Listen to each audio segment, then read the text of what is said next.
It's time to get activated, gamers, because you're listening to the GigaBoots Game of the Year 2021, featuring Dan and Bob Video Games. Bob, I decided to become a junker. A junker? Dan, why? KZ Excellent. I'm waiting for my Uber. And Mr. Feel. SNL isn't funny. This time, we're joined by outrageous categories such as Worst Trend, sponsored by The Blockchain. Most Hideous Creature, Best Antagonist, and Quirkiest Character. So sit all the way back in your race car office chair and hold on to your butts, gamers, because the GigaBoots Game of the Year 2021 Podstravaganza starts right now. Welcome to yet another part of GigaBoots Game of the Year Podstravaganza, the unending nightmare of content that must cover everything. We've got Bob. Hey, guys. We've got KZ. Hey! We've got Mr. Feel. Hello. And we've got some more categories, so let's get to it. The first category, Worst Trend, sponsored by The Blockchain. The nominees are FOMO praying battle passes, game streaming, pay for PS4 to PS5 upgrades, releasing additional free content for single-player games months after launch, and subscription services for game libraries. See, that last one seems like a moderate threat until you imagine them spreading like a contagion and eventually Take-Two gets one. I mean, when we already... Yeah, like right now we have like I'm trying to think like the person who can somehow just absorb all disease known as Phil Spencer, who's like no, you all have to be part of my sickness. You can't beat sicknesses on your own. I am. And I'm just imagining the world where he passes, and it's like for $5 a month you get EA. For $5 you get Activision. You get Square Enix. And it's like, oh god. Yeah, no, that sounds terrible. I'd prefer. I'm fine with the current amount. I think we could leave it at that, and that's even including Luna with its weird. Oh god, I forgot about Luna. Subscriptions. Oh my god, I forgot about Luna. Yeah, that puts you ahead of most people. They never knew. It's okay though, Phil. Wesker could never die, right? No one could kill Wesker. Are you telling me that Phil Spencer needs to take in all the disease and we throw him in a volcano? Is that... Somebody's just shooting at Phil Spencer and he's doing like the smoke teleport. Phil Spencer takes this stage in a leather jacket and shades and he says, 5 minutes, that's all I'll give you. Everyone's like, what? Yeah, they announced 5 games will be canceled. Some dude's insanely ripped, tries to tackle him, and he just like does that cricking his neck thing. Yes. Okay. I'm gonna go and say, because we need to like bang out an order for these. Uh-huh. I'm gonna say we get 3 votes each, even though there are only 5. merciful. We need an order, and I think having more votes will help us do that. We'll start with Mr. Feel. Game streaming is a meme and it needs to die. Yes. I will hear out this argument. Absolutely. It will never feel good. Mm-hmm. It will never be a good replacement. The only reason it hasn't been buried along with every other bad idea is because the possibility of endless money to give someone nothing is the end goal of every company. Yes. So they can't no matter how much it keeps dying, it will keep coming back. But it needs to we need to encase it in silver or whatever before we bury it. It needs to go. Encase it in silver. Yeah. It does seem that's the case. You know, I think the problem's largely with these platforms that are only that.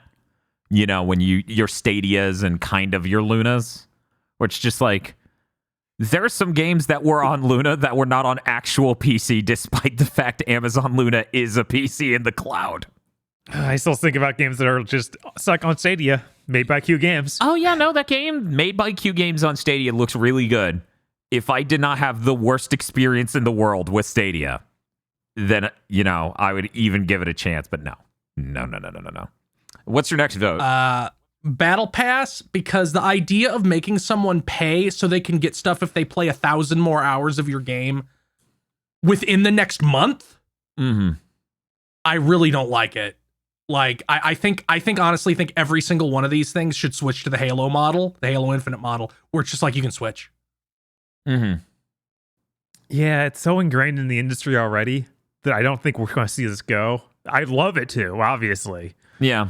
Like, battle passes are fine, even paid battle passes. It's the time limit that really makes it dirty in my mind. Yeah, no, I think all the time about, man, I missed that character in Call of Duty or something else like that. And it's just like, it's not coming back ever. Yeah. So, yeah, that doesn't feel great. No. And I'm going to throw it on the additional content for single player games, because I feel like we're hitting this weird spot where if you play a game at launch, you're getting like a distinctly less complete version because they decided just to ship it 6 months before it was done, and then trickle out content later. And it's like, guys, you're asking for $70 now. This really shouldn't be. You really, like, I get that this is like the new version of Day One DLC almost, or just okay, we fucked up our development timeline. Let's put these features on the comes out later column. But it's like, if you made a single player game, I'll play it. Like, I might get to experience that content some point in the next 3 years from now when I feel like maybe playing your game again. Yeah. So it's like, man, guys, like, if it's any kind of game people are playing forever, like a multiplayer thing or a service game, then fine. But it's these weird single play, like that happened with Days Gone, where there was just an entirely new mode added to that game. Well, that game was so rough coming into launch. They tried to make sure tunnels worked before they decided to add a crazy taxi mode. And then Returnal was a similar thing where that thing just had modes they turned off for the real release that was on the press views. I'm noticing a trend here. So that game... Funny how both of these are first-party Sony games. But Nintendo does it a lot, too. Yeah, that's what I always think of. Like, they added, like, 20 additional characters to Kirby Star Allies post-launch. I think they maybe added one last year. I actually forgot about. Yeah. They kept adding characters to that. Yeah, I was recently thinking about tapping back in because I played it at launch and there's been 8 tons of things added to it. Yeah. Okay. So it's like, I'd be willing, like, just delay it a little bit. Come on. It's fine. Nobody will cry except the investors, but they aren't human beings, so they don't matter. Correct. We'll go from Phil to Bob. Bob? Sure. Game streaming, for sure. Okay. 100%. Subscription service for or game libraries. Okay. I wouldn't see this as much of a threat, but I think Ubisoft announced theirs like a month ago. Yeah. It's clearly. Ubisoft also has theirs on Luna. I feel like Ubisoft has and been on older. Stadia. I think Ubisoft's been announced for a while. They've had it for a while. I feel like I've been mad PC. about it longer than 1 month. Look, Like, it's been a long year. we're at the point. Sorry. It's been a long 2020. Yes. Jesus, we're only in January of 2020 right now. Exactly. Yeah, Yeah. Ubisoft Plus launched in 2019. Oh, and that's the thing. They also have their own for both Stadia and Luna. yeah. That are in case anyone doesn't understand, they're not a part of the core experience of those platforms. You have to pay another subscription to them to play their games on those platforms. We're in hell. It's nuts. 2 years ago. Yeah, well, yeah, like 20 years ago ish. That's my metric for it. We hit the point where companies couldn't actually create new value anymore. But they still have to have profit go up every quarter, or else the lizard people get mad at them. So now everything has to be hell. Yeah, because we start designing products with more and more buckets to fill money in, like just attached to them. And this is nothing but a bucket tree. Let me see. My last one. These other ones are pretty bad, like all of them. Yeah. I'm already like, the battle pass thing isn't changing ever. It's been going like that since its inception. I don't believe we can win this culture war. So I'm gonna put it on free. We have to hope for a better world. Right? That's totally fair. But I'm gonna put it on releasing additional free content for single player games months after it's out. Okay. I understand. Do you have any personal things you're going to point your finger at to? Like Mario Golf earlier this year just didn't feel right. Having that many characters just not in it. I feel like there's always something with a JRPG too, of just like, hey, there's nothing for a little while. I think this guy games back when they were coming out, they'd wait a half a year or plus to be like, here's some DLC. I'm like, I'm not. No. Dude, I already went to rehab since then. I'm not going back into your game. I'm better now. Okay. We'll go to KZ next. Game streaming. Okay. That's the morally correct one to choose here. I'm also going to pick subscription services for game libraries. Okay. Because this could get out of control very quickly. Oh yeah. When a bunch of the D tiers start trying to do this shit, Yeah. I'm gonna start tearing my hair out. Yeah. I think at the point where we hit the new THQ doing one. No. Oh God, my no! God. I can't. That is the I will true not be able to Netflix. handle I think that deep silver direct. That would be the true Netflix, where it's like all of your originals are at, I hope, a C plus B minus. for a service like that, I feel like they have to know and be like $1. Give us $1 a month. It's like $1 and we own your data. I feel like we might hit this point where a bunch of people do it as a scam, because it's like, if we individually put games on Game Pass, we get this much. But if we make our own subscription service and then convince the whole thing to be folded into Game Pass, we get this much. Yeah. We experienced how weird that is set up for Game Pass because Dan was trying to download something that was on EA's Pass. I think It Takes Two. Yeah, It Takes Two, and they're like, here you go, here's your Game Pass games, and I'm like, that's bullshit. I know It Takes Two is on my Game Pass, but it's Game Pass Ultimate, so I have to go to a different screen to look at all the EA stuff, and I'm like, this is stupid. Imagine you had to put your cable box back in the day to B-side mode. I paid for all these channels, but half of them are just in this other mode. Yeah, that was a weird moment. I didn't realize it didn't add it to you, because for people who don't know, the normal Game Pass games that aren't EA just get added to your game library if you look at the game library screen. Unless they're EA, in which case you need to go elsewhere. Yeah, I always just search for things in like all games. On the store? On the Game Pass menu thing. Hmm. Yeah, I've always just gone in there whenever I'm looking for something to obtain. I'm gonna pick FOMO Praying Battle Pass because I experienced that trying to play Fortnite and going, all the things I wanted I can't do. Everything I would have Yes. loved is dead. Which now has ensured me that I'm like, okay, I'll try it a little bit now. I hate how you're making me fucking clock in. That's not true. When I find out that they're doing an event for a thing, I just give them $10 and just buy the skin separately. What? Maybe sometimes I want to twerk as Boba Fett or Venom. Yeah, I get it. And then some guy on Twitter gets really mad that Boba Fett is twerking. This goes against all the lore. I disagree. Yeah, he clearly didn't watch Robot Chicken. I'm just when it comes to the FOMO Praying Battle Pass, I was like, what was the worst that got for me personally? Fall Guys. Yeah. Yeah.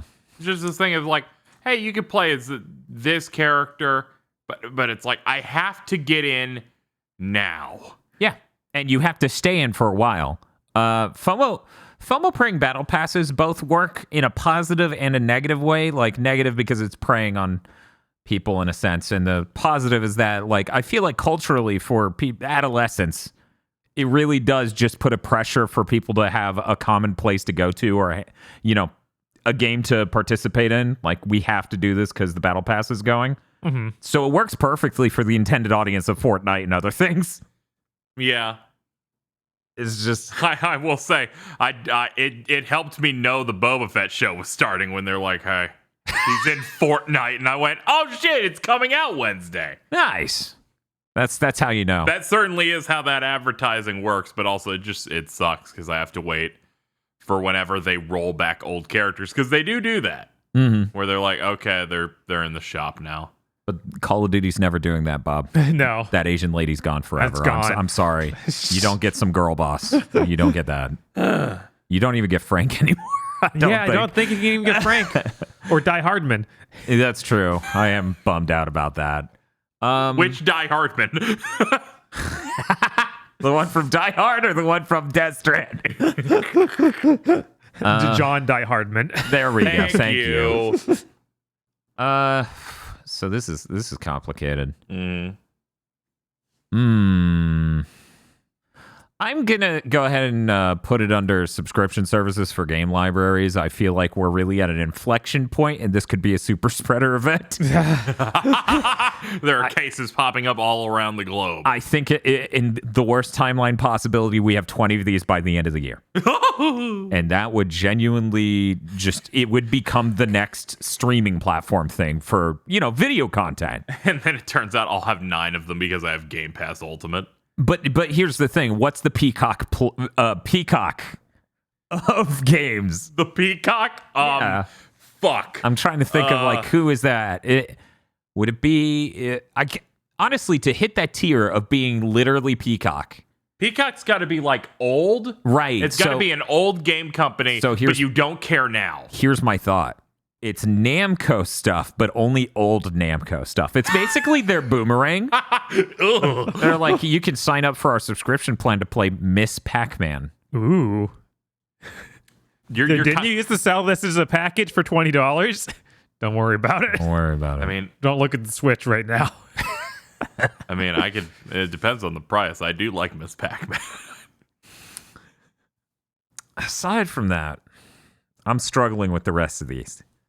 I'm not really sold on releasing additional free content for single-player games because there's a good way to do it and a bad way to do it. Yeah, sometimes it can feel good. That's why I was hesitant in putting on there. But yeah. I feel like there's a good feeling when they add some bullshit crazy taxi mode to Days Gone. But then there's a bad feeling when they add an 8th character to Mario Tennis.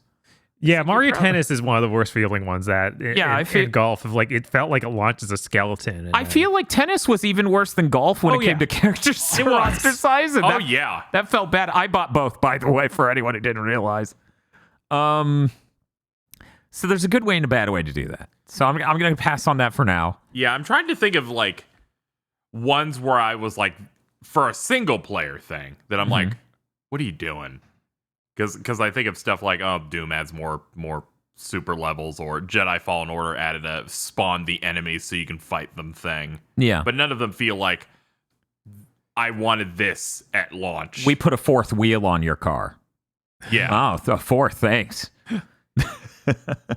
I guess this would be Recore launched without an end. That would definitely, but that wasn't free. That's not. No, I think it was free to get the end of it. They also at the same time released the definitive edition. I'm pretty sure. Okay, I hope you're right. I'm gonna move on though. Can we never talk about Recore ever again? Me and Phil are in the same spot. We don't want to talk about this. No one's gonna fact check you. Hey, we'll stream it. There was one. I have never been more certain of a game we're going to stream more than Recore. 2, you do a themed month of Xbox One games no one remembers. See, that's the thing, because what tops my list is Project Spark, but we can't play it. Thank you, Microsoft. Anyway, I'm going to put game streaming, and here's why. Okay. Very similar logic to my subscription services for game libraries. I don't like the concept that this is good enough. Because if it were to just become prevalent, right, and it was to become overbearing, we would see a transition to people trying to make deals with smart TVs to have an Xbox controller hook up directly to it or a PlayStation controller. And then we don't need to make a console anymore. Yeah. It's in the cloud. You don't need a new console. Yeah, it would become there's no hardware, all games feel bad forever.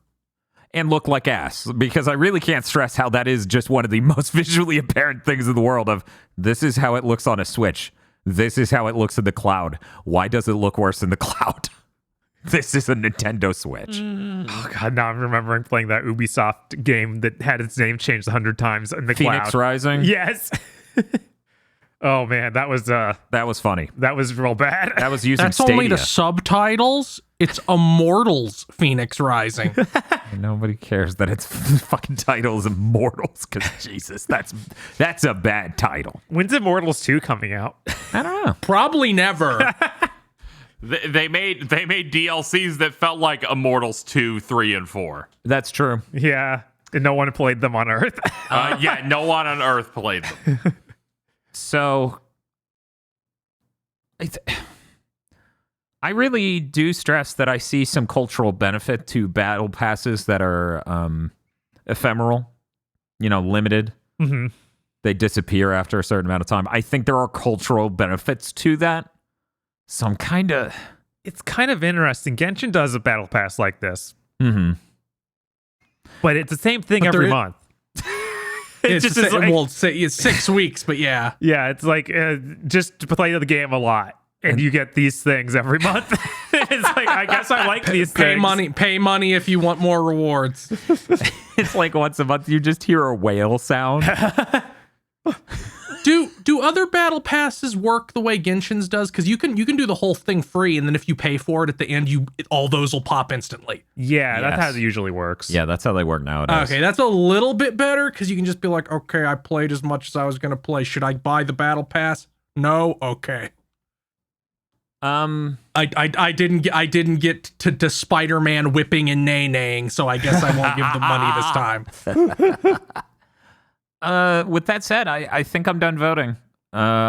Obviously, I'm not there are good pay-for upgrades to the PS5, and then there's just, what is wrong with you?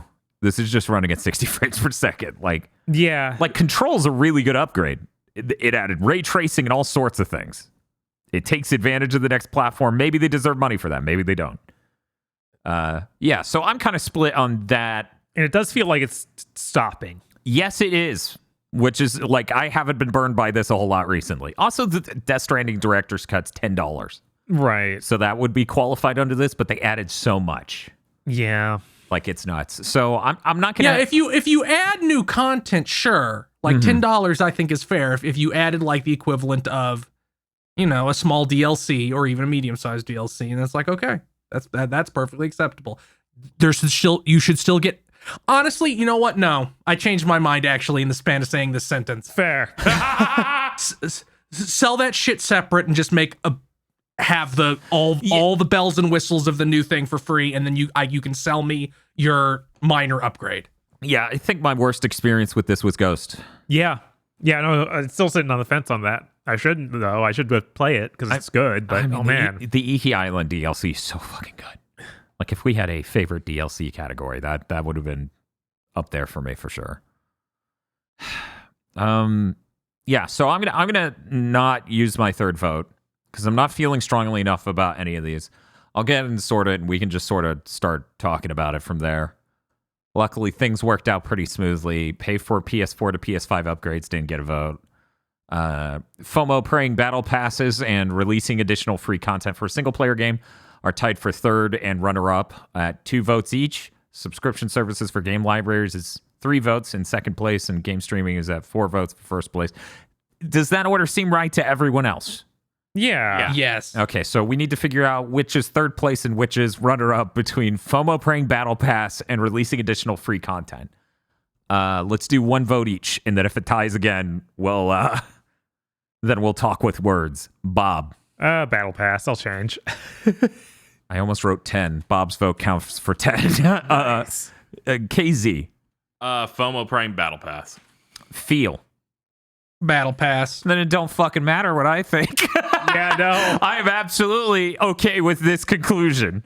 I can I have more negative feelings about battle passes than I do single player games I mean, giving me free shit later. yeah, those have the predatory angle. Right. Whereas the other thing, it's free. It's good, actually. It's just, I wish you waited. Yeah, you had a conversation where you're like, some of these things they add to single player games aren't a big deal, or they're things I didn't necessarily need. So it's not like this predatory. We didn't give you the whole thing. Yeah. Yeah. FOMO praying battle passes are always bad. I like a battle pass. I don't like the fact that I have to do it on a timer or I miss out on something cool. Mm-hmm. I don't like how controlling that is. Yeah, you don't want to miss Indiana Jones doing Gangnam Style. Right. That would be terrible. How could you live with yourself? I just don't know. So, worst trend sponsored by the blockchain, which is why it's not here. Yeah. Runner-up is releasing additional free content for single-player game months after launch. Third place goes to FOMO praying battle passes. Second place goes to subscription services for game libraries. And number one goes to game streaming. Hooray. You know, if we hit that point with game streaming, where they're like, well, we're done making consoles, we have game streaming. I don't want to hear from PC Master Race guys like, what, consoles already look bad? Why are you pretending this is any worse? Because I've heard takes like that about the Switch, where it's like, you can't complain the Switch looks bad. You own a PlayStation 5.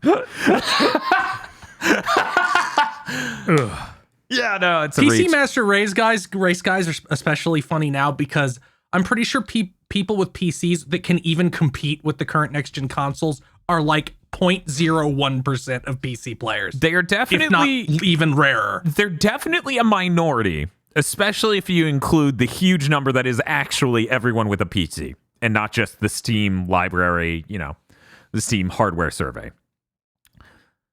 Anyway, moving on to the next category, dumbest thing in a game. Is this our most packed category? It might be the most packed one of today for sure. Yeah, it is. This is the most packed one of all. Yeah, I think it looks like this is 16. Jeez. We just had so much. Yeah, we do. Thank you, 2021. You were so generous. Yum. The candidates are Babe from Scarlet Nexus. I forgot. Noting all caps. Don't fear the Reaper from Returnal. You should have just written cowbell. Every solution near the end of 12 minutes. Fist pumping victory walk from Guardians of the Galaxy. Yes. Lore Room from Scarlet Nexus. Is it messed up that you wrote Lore Room and until I read it with Scarlet Nexus, I could imagine a dozen different games? There's at least 3 this year. Yeah. This one might be the worst. Ray from Solar Ash. Tarragon Danderpaws from Solar Ash. That Man's Podcast from Guilty Gear Strive. That One Thing from Shin Megami Tensei 5. I'll get into it in a bit. The End of Scarlet Nexus featuring Alice Ichijo. The lack of any save feature in Returnal for 6 months. It may have been longer. No, I counted. Okay. The quest in Final Fantasy XIV Endwalker, where they make you look for 8 people on a large map. The weapon not saying her name from Halo Infinite. Tree people from Solar Ash. Unsighted's timer mechanic.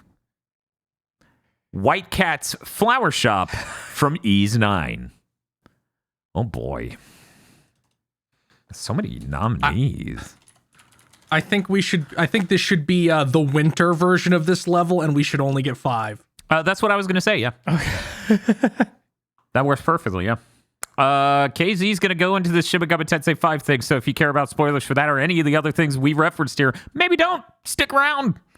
Maybe wait until there are timestamps and click to the next category. KZ, what is that one thing in Shin Megami Tensei 5? Okay, when you hit the last giant area of the game, this is a medium spoiler, but it's something you can kind of get a general idea of.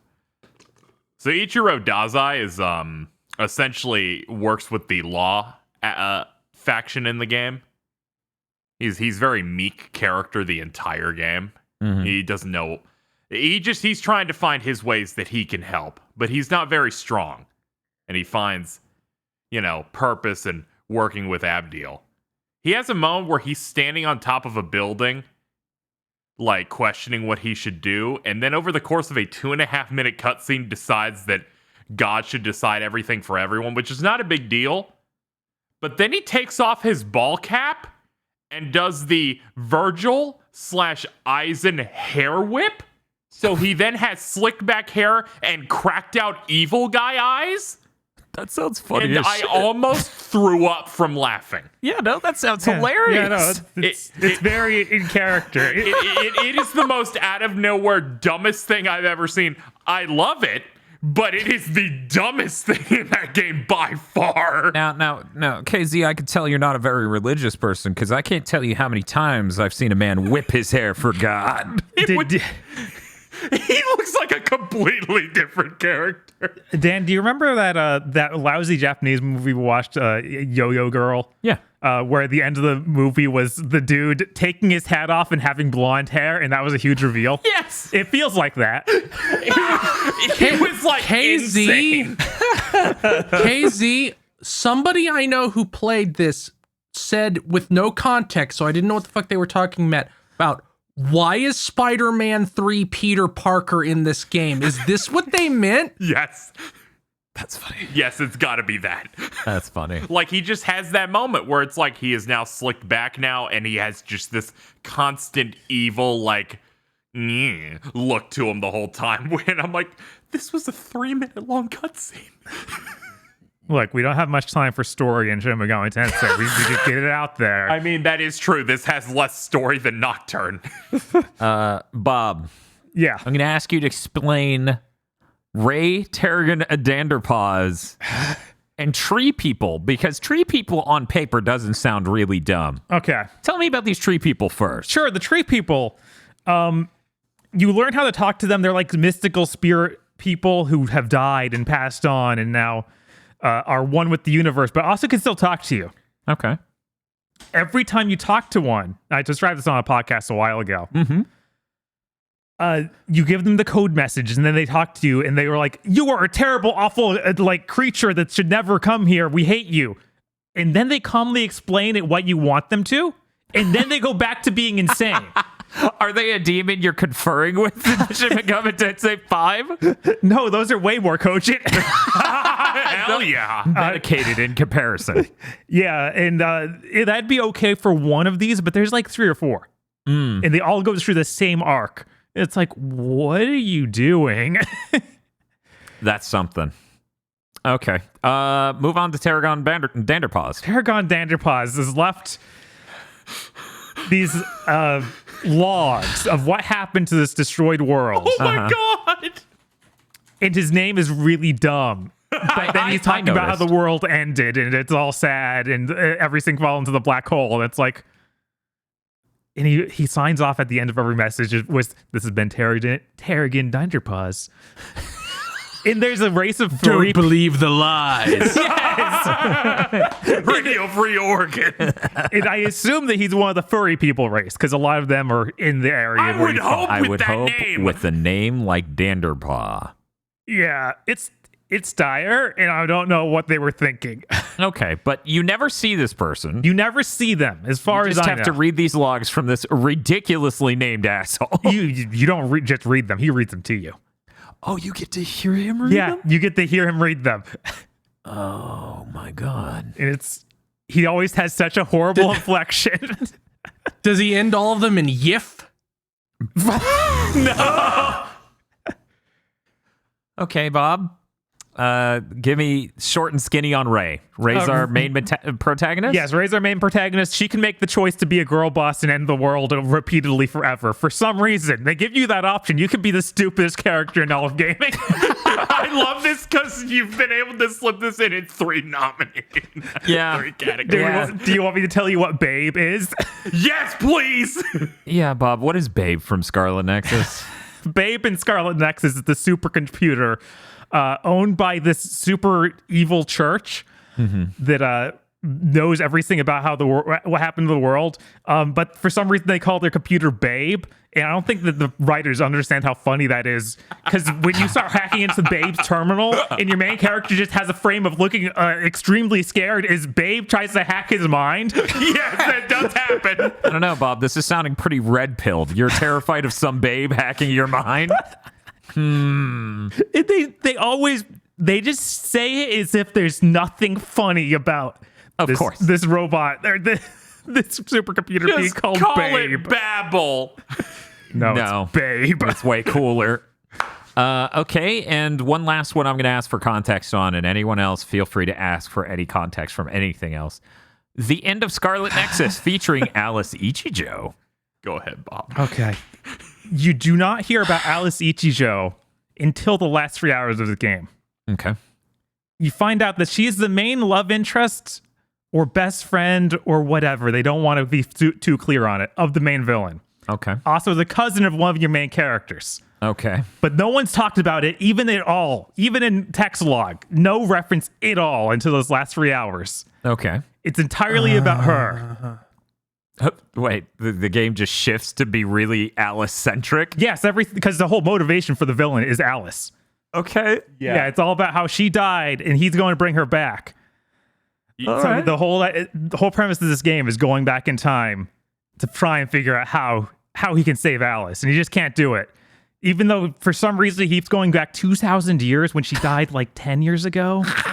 And he's trying to change things at the beginning of time, basically. I have no frame of reference for how these characters look or sound, and I'm just imagining fucking Yugi with the fucking Dan Green voice just being like, I will go back 2,000 years and reform the healthcare system. I'm imagining a really stupid version of all the 13 Sentinels characters. Yes, it's just a jacked dude with spiky gray hair. Yeah. But yeah, you remember Turn the key. Yeah, you remember in the budget dimension of the year category in which we said that the final level is 18 levels stitched together? Yeah. Yeah, every single one of them has a cutscene where it's the two characters that, the antagonist and another guy, and their other teammate, this girl you have now been introduced to. You can tell she's related to one of your party members because they have the exact same face. Cool. Okay, that's not even the stupidest part. Now, I had to do a little bit of build-up, but the stupidest part is somehow this man goes back in time this final time. He kills himself doing it, and somehow that changes everything in the timeline. Or rather, it changes nothing in the timeline except saves her. And then everyone else has forgotten about the entire game except your team. Okay. Because you helped him change that one thing all the way back in the past. Even though there's hundreds of problems with everything in your society. And this game was about changing those things. Right. But now everything's fine because Alice is saved. And Alice now appears and everyone remembers her. Okay, Bob. Uh-huh. I was not going to vote for this for most of you talking. Yeah. In this last bit, it's really selling me on it. It is intensely stupid. Probably the stupidest thing I've seen in anything. Yeah. Because it literally, they won't change even one other thing. No. Everything stays the same. Someone who that'd dies be hard, at the exact... especially when your game has 2 routes. Yes. Even someone who dies basically the same way that this girl died, she's still dead. Oh my God. Okay. They can't make even the slightest itty-bitty change to the universe to make me feel like, oh, you did something. Well, yeah, we can't change too much. We're hoping to make a sequel. Yeah. They're like, okay, you're gonna go back and save the one you love, and you'll die in the process. And I guess that helps the black hole singularity thing that we're dealing with. We will fix nothing else. The main female character's trauma with her sister, we don't care about that. Or the 18 other things you could do. And then they look back and they're like, nobody knows how great a hero the main bad guy was. And I'm like, I'm going to shit. What do you mean? Yeah, they do praise him even though he did basically nothing. Okay. I mean, It is that end of Halo moment of, he was just a soldier. This is way worse than he was just a soldier. KZ, did you want to do a rant about every solution near the end of 12 minutes? I described it in previous ones. Just the amount of hoops you have to jump into to reveal that in 12 minutes, you are in fact creating an incest baby without knowing it. But then there's other things where it's like when you learn this, you're rolled back. They roll back the clock to you being interrogated by your half dad. Okay. Or yeah, I guess it would just be your full dad in this case. It's like you can't get into a relationship with your half sister.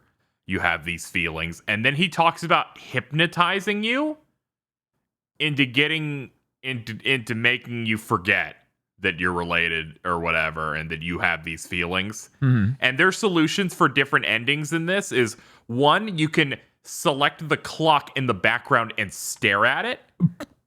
And if you do that, when it goes all the way back to the 12, so you'll have effectively done the 12 minutes, the game ends, and you can start over from the very beginning. Okay. Or if you select a certain book, you can then quote something, and that leads to another ending. And everything here is time sensitive. And how would anyone figure any of this shit out? It is fucking unhinged. Yeah. This feels like something David Cage would do. Yes. Okay, I think that's everything. There's White Cat's Flower Shop in the Fist Bumping Victory Walking Guardians of the Galaxy. Does anyone want to explain these? I want to explain White Cat's Flower Shop. Go for it. So White Cat works for the big merchant, and she steals money from the merchant she works for to give it to the poor. And then she's like, giving out handouts doesn't work. These people need to bring themselves up by their bootstraps. So I'm going to open a flower shop for them to work at. That alone is stupid. But the flower shop is in the absolute back of the slums, which is also in a ditch. And the worst part, she doesn't open it for them to work there. She opens it so that people can buy flowers there because she hires someone from her own company. I was under the impression that she was hiring some people from around there. No, they're very clear. It's only that one girl runs it. It's insane. Yeah, it's really insane. A lot of stuff in East 9 sure is close to being something and then isn't anything. Yep. You get closer, and as your eyes focus, there is in fact nothing there. Okay. It's like, wow, all the monstrums have monster forms kind of related to their personal problems, and some don't. Hey, who put in the Guardians of the Galaxy fist bump? I mean, I think that's Bob. obvious. That was I me, think that's yeah. obvious, Why, Bob? This scene, as it unfolded, I thought it was fake. It just looks completely insanely weird. I'm gonna try to It Google is this. very funny. Okay. You beat the game. Oh, that. Then you walk at the perspective like the full team, doing a really bad looking like Tony Hawk-esque fist bump as everyone hoots and hollers over having beaten the game. And then, Yeah, it's like you're walking past everybody you saved because there was the big battle where everybody shows up to help you. Yes. And then you win, and then you're like, and now we really are the Guardians of the Galaxy. And you're like walking around and doing finger guns at people as you walk around and doing fist bumps. And then you have to do another boss fight. Yeah, they in fact do a false credit scene after that. Yes. But yeah, it just looks like really hilariously bad, and it seems unreal. Like I thought part of the fake out was that credit sequence was going to be this didn't happen, but then it wasn't. No, I'm seeing this. This is like Tony Hawk core. Yeah, No, I love it. Is someone grinding behind the camera, and I just can't see what they're cheering on? What is okay? This is genuine. I am shocked because I was like, Bob's probably overselling how funny this looks. And That's great. it genuinely looks like they all just went, woo. I was hoping it'd be something like this, so it's on the level of my SMT5 submission of this is fucking dumb and hilarious. I cannot. This is hilarious. Why would you do this? I don't. In what? I've timestamped it for anyone who wanted to look at it again. That is shocking. Bob, The you thing that described makes this to it me. insane is them all just doing the exact same animation of like waving their fist. yes. If it wasn't that, That, the person in the middle of them, to the right camera-wise of Star-Lord or whatever, just looking upset and walking solemnly as everyone else Tony Hawk's. That's a lot. That's a lot. Oh, man, what in the world? Okay. That's it, though, right? Everything else has been explained? I think so. Okay. I'll go first. Remember, it's 5 votes. Yeah. I'm going to vote for the lack of any save feature in Returnal for 6 months. In my own personal playthroughs, I didn't give a single shit.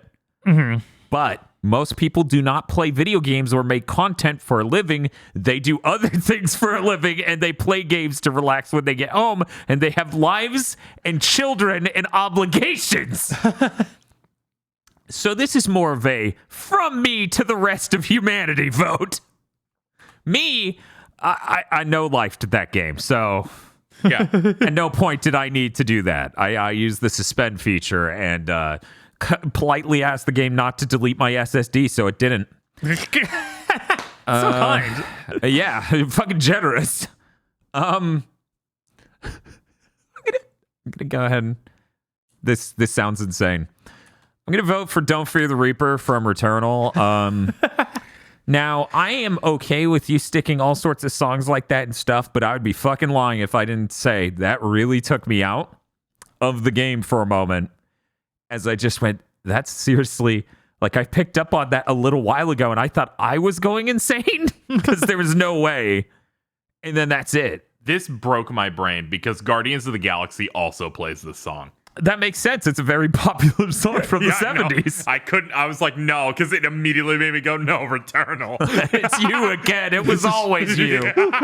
Back on the spaceship. It's extra damaging. Tropos. Hit the cowbell.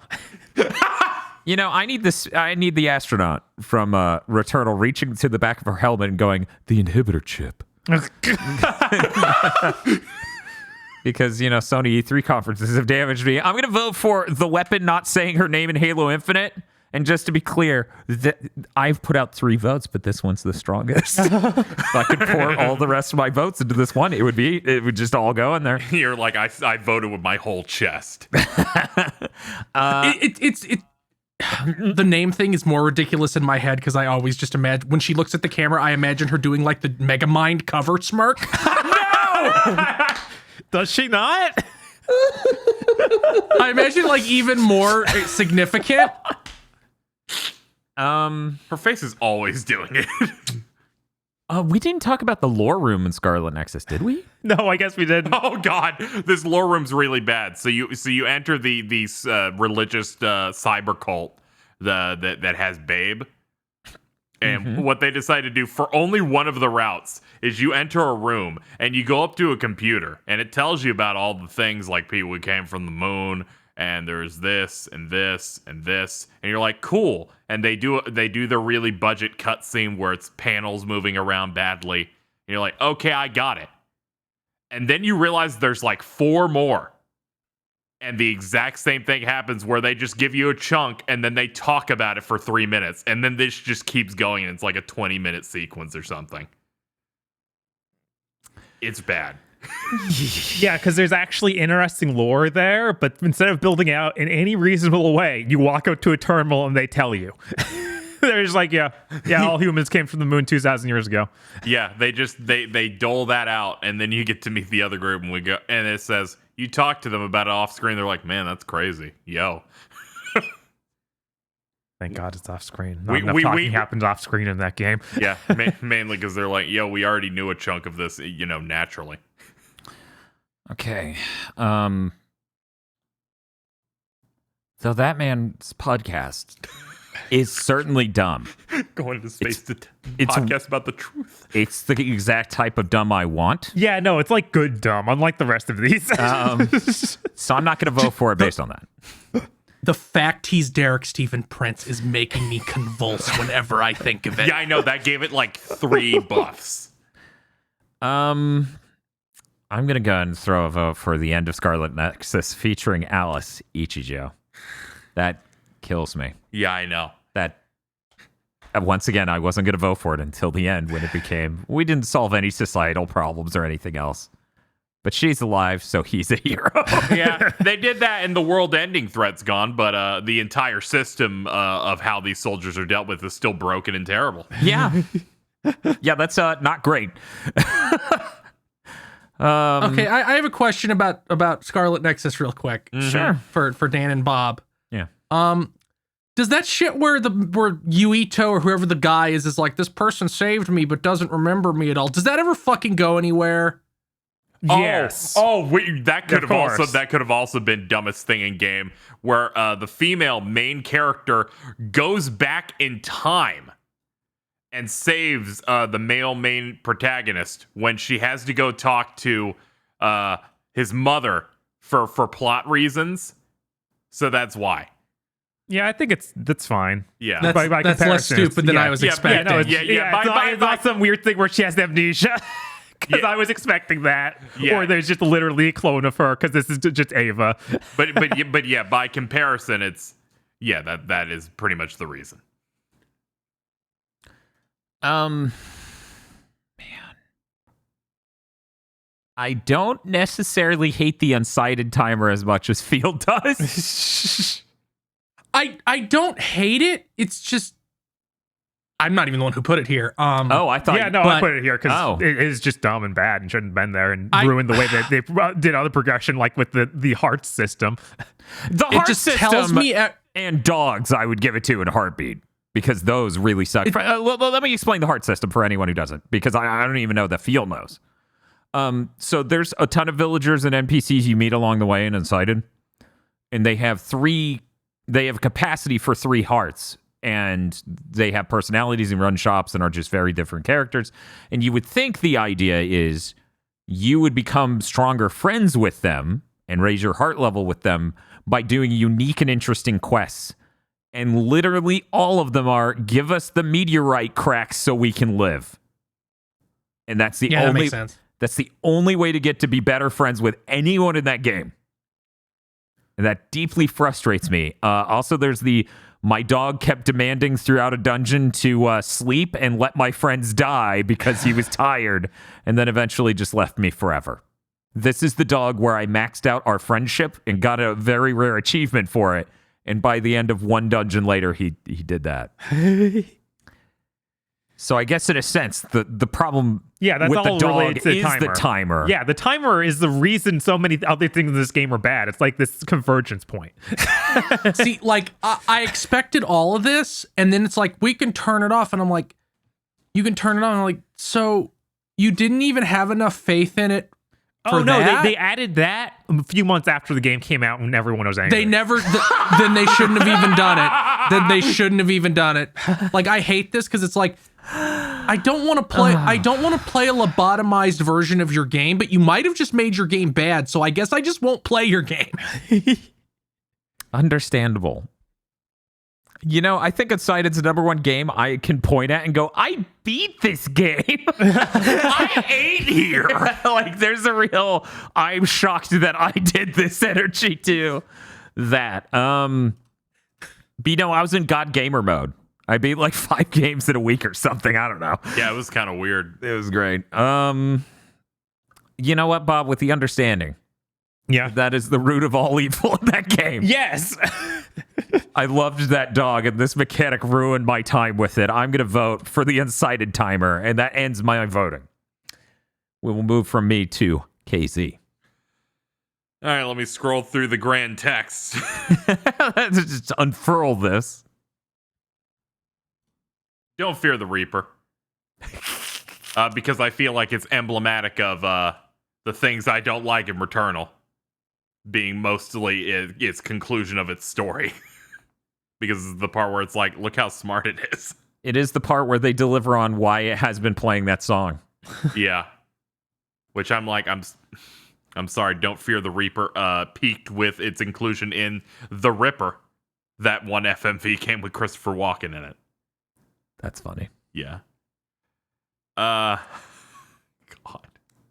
It's really fun because you have to run the line of, well, this is dumb fun. I can't pick that. Like that man's podcast. I know, right? Yeah. And that's the same way I'm at with SMT5, where I'm like, this is dumb, and I need to highlight how stupid it is. But also, it's dumb fun. The quest in FF14 Endwalker, where they make you look for 8 people on a large map, is the single worst quest in that game. In the entire game, there's nothing else even remotely like it, which is why it's so unbelievably jarring. Yeah, there's a couple of stinkers in terms of optional quests you can do, like a tailing one like with this child that's kind of bad. But you don't have to do that. Ever. Every other main quest in this is whatever. It's fine. It's and the higher up is enjoyable or great. You're 90% of the way through this game, and they're like, find 8 people, and they'll have a marker on their head. It's actually more than that, because some of them you can talk to that aren't one of the 8 people. Yes, I was gonna get to that fact where it's like they have a marker on their head. There's actually 14 people, but 6 of them won't do anything to the progress on it. And it's a big like red circle on the map. And this is a place crawling with little buildings. So it's the one time where it's an objective that should take you ideally 90 to 100 seconds and took me 15 minutes. And that did need to happen. We're so far along in the game at this point that I am edging, so I need to move on. You're building the spaceship to go fight the final boss. And you need to go. And it's like you need to introduce these scrimblows to 8 people. And I'm like, I don't. You could have made this a lot simpler, and you don't really need this padding. So I think that was dumb. So I'm gonna vote for it. In terms of other ones in here, the end of Scarlet Nexus is maybe the dumbest moment of the entire year. Yeah, that sounds it. Like, holy shit. How? Every solution near the end of 12 minutes was a pain in the ass because I got all those games endings and that wasted my time because I didn't understand how to get some of them.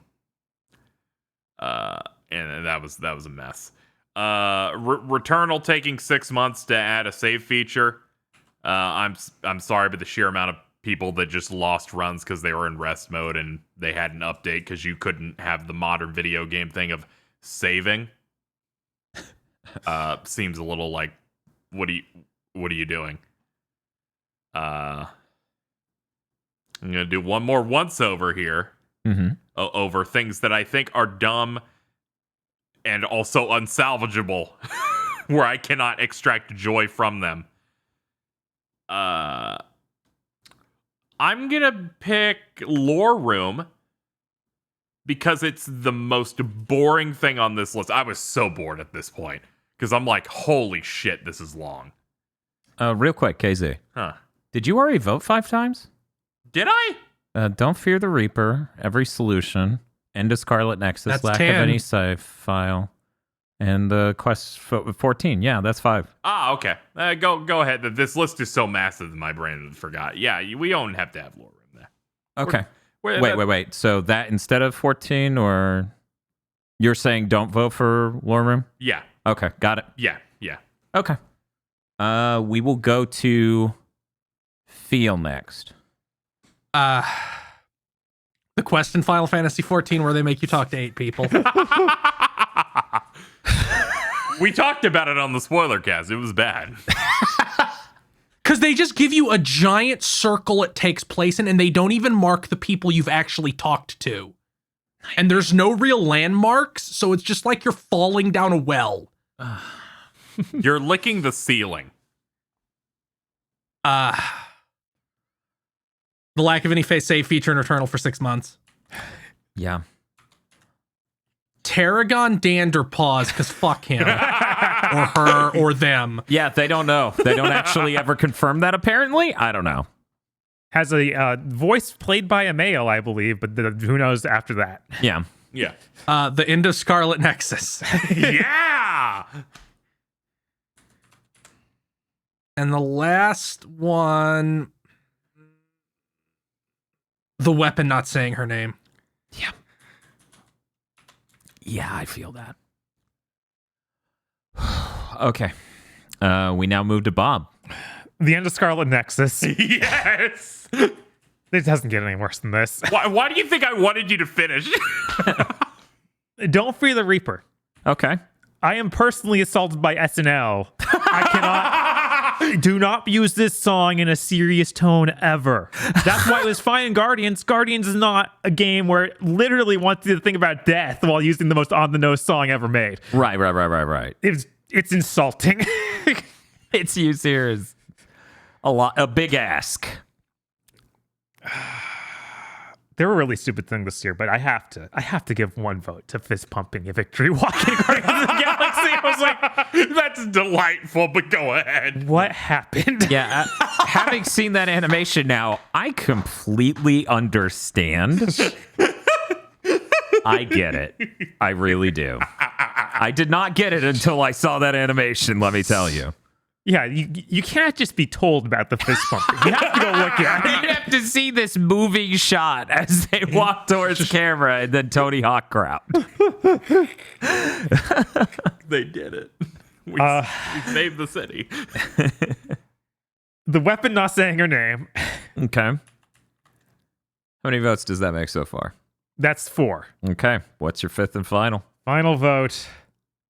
No one else voted for it, but I'm putting it here. Tree People. That's some of the worst writing I've seen in a game. Yeah, I'm sorry, Bob, but none of us are going to touch that. Yeah, no, you shouldn't. This is a vote of caution. The funny thing is, I know at least 3 of us would have touched that game. Oh, yeah, if we we did definitely not would've. see it in motion in front of us. And immediately went, well, that doesn't seem like I want. forgot it existed. Then Bob walked on and started blasting. So I'm like, oh, that's the end of that. Yeah. That was like when I saw that E3 trailer for Babylon's Fall, where I went from, oh, to, oh. Yeah. Got some ferocious competitors here today. Yeah, I know. I'd like to thank Returnal, Halo Infinite, and Scarlet Nexus for bringing their A game. You could argue dumbest games of the year. Okay, so I'm going to read the ones that got 1 vote. The Incited Timer Mechanic Tree People, Terrigan Danderpaws. I almost said Banderdaws. Fist Pumping Victory Walk. And every solution near the end of 12 minutes. We now move up to the only one with 2 votes, which I guess makes it the runner-up. The quest in Final Fantasy XIV Endwalker, where they make you look for 8 people at the McDonald's parking lot. Yeah, imagine the McDonald's parking lot with 500 pillars to obscure your vision. Yeah, no, that Oh, doesn't. it's the Walmart parking lot. Got it. Yes! It does not sound great. The amount of times they can hide one dude behind something and you're just missing it for minutes. Now we have a 3-way tie for runner-up, 3rd place, and 2nd place between Don't Fear the Reaper from Returnal. Really, though, that song isn't from that game. The Weapon not saying her name in Halo Infinite. The lack of any save feature in Returnal for 6 months. All tied for those places. And currently, number 1 is The End of Scarlet Nexus featuring Alice Ichijo. So happy. Okay. So I'm going to open up voting. We get 2 votes. We need to vote between all of them that are tied for 2nd through runner-up, which is Don't Fear the Reaper, The Weapon not saying her name, and the lack of any save feature in Returnal. We're going to start 2 votes each. KZ. The lack of any save feature in Returnal for 6 months, and the weapon not saying her name. Bob. The weapon not saying her name, and Don't Fear the Reaper. I'm going to say The Weapon not saying her name and Don't Fear the Reaper. Feel. The Weapon not saying her name and Don't Fear the Reaper. So this seems like a pretty definitive order. I'm going to rearrange it accordingly, and then we're going to read it out, and I'm sure everyone will be like, well, that just seems completely wrong. Currently, the order goes: 1st place, The End of Scarlet Nexus featuring Alice Ichijo. 2nd place, The Weapon not saying her name. 3rd place, Don't Fear the Reaper. And runner-up, the lack of any save feature Returnal for 6 months. Does that sound right to everyone? Because That it sounds good. It sounds Yeah. perfectly correct to me. This sounds fine. You can tell a game's inclusion of plot is really bad when basic functionality loses to it. We had really strong competitors this year. As I said, Scarlet Nexus, Halo Infinite, Returnal. Thank you very much to our nominees. You were dumb, Returnal, but your heart was in the right place, and that's all that matters. Yes. Though maybe don't get a different writer next time. Please. Anyone else? We now move on to the next category. Best Antagonist. The nominees are Birdley from Deltarune Chapter 2, Cody from It Takes Two, Wait, what? Frog King from Death's Door, Fu from No More Heroes 3, Jean Kuana from Lost Judgment, Lady Dimitrescu from Resident Evil Village, Nicolas Cage from Resident Evil Village, Ravenbeak from Metroid Dread and Kyle Bosman's Rants, Shohei Yakumo from Shin Megami Tensei 5, Suzukichi from Neo, The World Ends With You, Xenos Viator Galvis, the funniest man alive from Final Fantasy 14 Endwalker. They all win. How many do we have? Moving on. Moving on. 3, 4, 5, 6, 7, 8, 11. 9, 10, 11. I was like, that looks like 11. Let me just make sure. Do we want to do 5 votes? 5 sounds good. Yeah. Sure. Okay. We'll let Phil vote first. Okay, first let me explain Cody. Oh, yeah, absolutely. Yeah, Please. So- It's unnecessary, but you go ahead. So I'm going to tell you all the true story of It Takes Two. I love Game of the Year.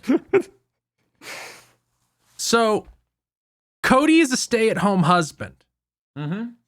His wife settled hard.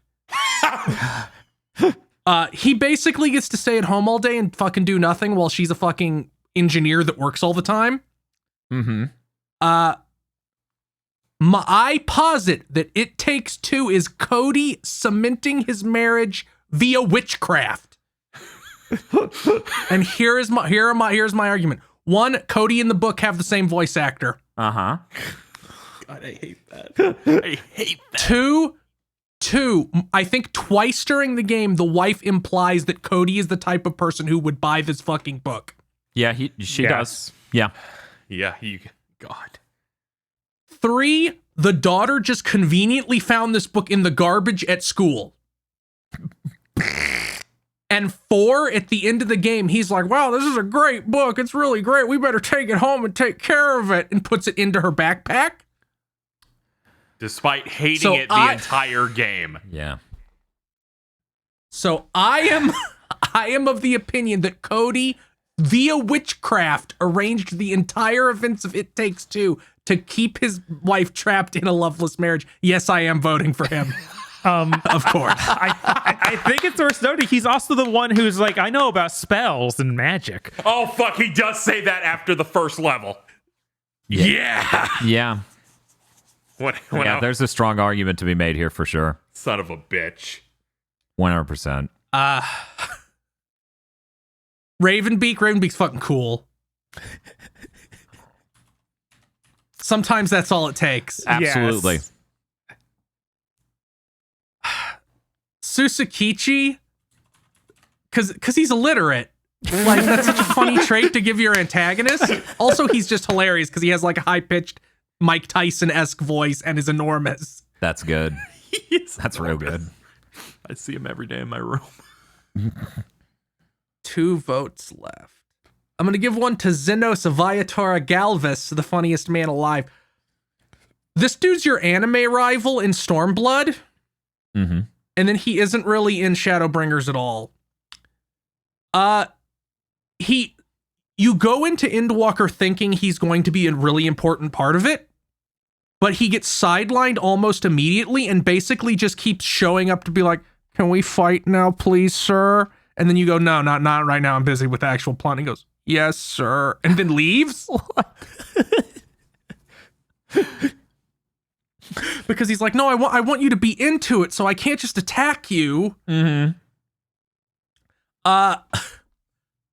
Also what he does at the end of that game, wherein he's like, I'm gonna eat all this magic crystal, so I can become a dragon, so I can help you? Because I'm really mad that you don't have time for us anymore, Warrior of Light. So then he finds a book. Oh, does he figure out that it takes That two? would be the funniest thing of all time. That's the next expansion. He's just made pathetic in a really hilarious way. Mm-hmm. But is still really threatening and does some fucked up things in this story. So I'm giving him one, and my last vote, I'm gonna give it to Birdly. Okay. Birdly's really funny. He has a scouter and is airman. I would like to remind the audience the main antagonist is Queen, who was not nominated. Because Queen is so obviously non-threatening the whole time, but Birdly is like, I'm a gamer and I'm gonna say it. Yeah. Okay. Don't check out Birdley's PUBG stream. That's all I'm saying. I fucking hate Don't worry. Pretty soon they won't be able to find it. Yeah, don't worry. We're going to go next to Bob. Sure. I'm going to give one to Frog King. Okay. This guy's great. Yeah. He thrives in your economy. His fucking diatribes and monologues are so intense. Yes. God. Yeah, everything he does is just pitch perfect. I mean, I was sold on this is one of my favorite characters of the year. He's like, hey, come down here to talk to me. And your character's like, And he's like, you're probably right to not do that. I was going to try to drown you anyways. Anyways, I'm an honest person, so we could be friends now, right? Yes. I fucking love the guy. And then, of course, his name is amazing. We read it on like the first episode of Game of the Year, I think. It's one of the earlier ones. Yeah. Yeah. Second, Massive. I think. Yeah, but yeah. I think it's part 2. It's intense. It's a lot. Ravenbeak. Yeah. Yeah, he's cool, but also has that moment of being pathetic, which is always good. Oh, yeah. yeah. Yeah, no, It's like- that's a really good thing to do with your villain. Fu. He falls in the same category of, oh man, he's really cool and has it together. Wait, no, he's a spoiled child and everyone insults him for it. He's a spoiled child and he's hanging out with the CEO. What the this is the shittiest team up ever. The CEO of EA. Yeah. Yes. No, absolutely hilarious. I feel like those are the only ones on here I really feel strongly about. Okay. Yeah. So I'll leave it at that. I'll have my other 2 votes if I want to push towards something. Yeah. Who knows? Maybe you get sold on Cody later. Maybe. We'll go to KZ next. Birdly. Mm-hmm. Birdly's the type of dude you don't want to be around ever. Yeah. He's the most annoying asshole possible. When he erects his own statue that is just him muscly with nipples wearing Crocs. And a diaper. Oh no. And if you talk to the person who made it, he was like, he was real particular on there being nipples. I don't even think he has any. He's a bird. And he's like, in our future utopia, this is what we'll have. And I'm like, excuse me, Birdly? Yeah, he quite literally like says he's going to create the brain land where all the smart people can be safe from like the stupid normies. He's basically movie pop. Oh no! Where was this argument when we were talking about potential racist? I feel like we had to save stuff in the chamber for when Antagonist came up. But yeah, Birdly sucks. All of those reasons are accurate and true. I'm going to give one to Susakichi. He's a really, really good antagonist because he's got the squeaky voice. He's absurdly strong that barely anyone can actually go against him at any given time. And then he keeps doing that bit where he tells you to find him across the city using really terrible selfies of him looking confused in a random blurry out of focus area. And it's the most hysterical thing in the world. I'm gonna give one to Xenos. He's very funny. Him taking the entire game to realize that, I don't know, maybe I'll get what I want if I just directly help you. maybe that will work. Leads to some of the funniest stuff in that game. I'm down to 2, right? Mm-hmm. Okay. This is tough. There's some really good ones here. I like Frog King. I like Cody. He's a pretty solid antagonist, but it's rough. I also like Yakumo a decent bit. I'm gonna go Ravenbeak. Ravenbeak is a really good villain. Yeah. Like he people said it's before it came out. It's like, oh, it's Bird Virgil. He's so good. Mm-hmm. Because Virgil also is really cool, but also really lame in some ways. I don't know what you're talking about. He's very great. Especially now that he has an unbelievably dire hairline. That shit floored me.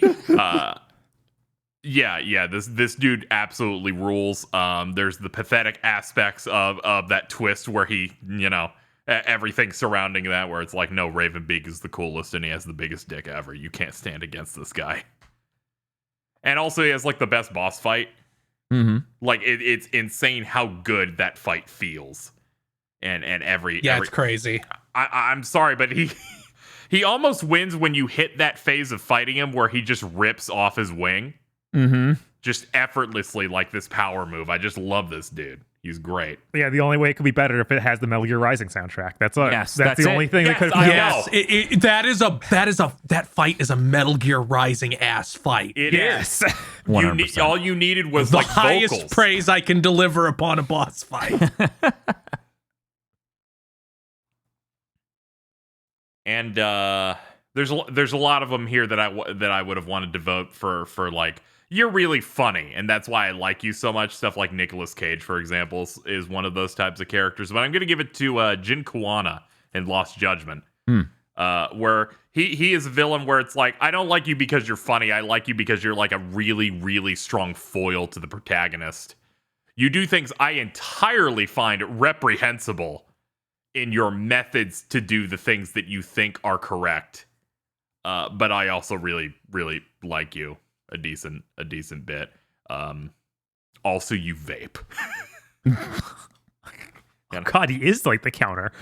Yeah, I know. He is the perfect foil to that. That when you finally get to do one last big final battle, I'm just like, you really nailed it in terms of giving me a really good antagonist. And that rounds out my 5. Okay. I'll vote. Nicolas Cage. He's easily the most memorable character outside of horniness in Resident Evil Village. He's the peak of that game. Every interaction with him is just, this guy's unhinged. He's unhinged, and he does not have a salient plan. No, not at all. He kicks you in a hole with a giant propeller man in it. See, this is why I also wanted to vote for him, but I was like, I gotta honor some characters that I'm like, I like you in all areas and not most areas. And the funny factor. Dude, this guy has the best boss fight. Yes, he does. It's the most unhinged. Yes, because of him, you and Chris are just like, that guy's insane. Dude, it's really good. Everyone, He's like, I don't know how to actually deal with the things I've made. I just thrown them in here. Yes. Dude, he's so good. He does the one thing that I adore, where he's a magnet guy. So I wanted him to do the thing that Magneto does in X-Men Mutant Academy on PS2, where he walks down with metal things being used as staircases as they float down. Yeah. Because it's the most boss-ass thing in the world. Yeah. Every scene he's in, he's chewing up the scenery in such an insane way, where he just roasts every other villain. I mean, yeah, I think he's the most memorable character in that game. I think him and every interaction around him is stronger than any other character. Lady Dimitrescu is good, but the conclusion there sucks. Yeah. And I don't think her performance in the game is as enjoyable as his. That's not to say she's a bad actress. Yeah.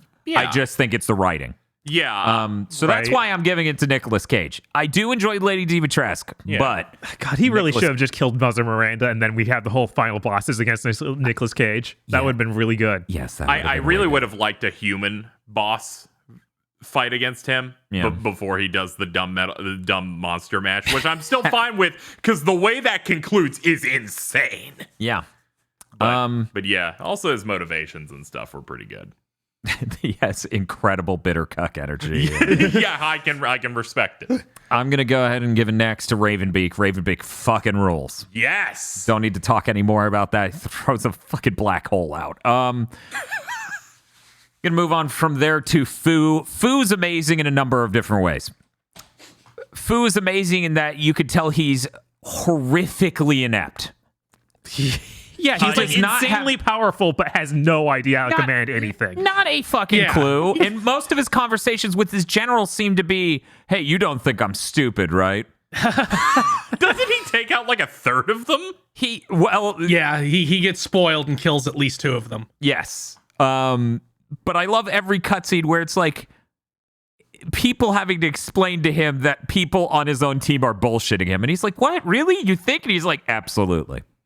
Every cutscene like that, where it's just in between and it's him talking to the new boss of the new chapter, is really good. I love Foo.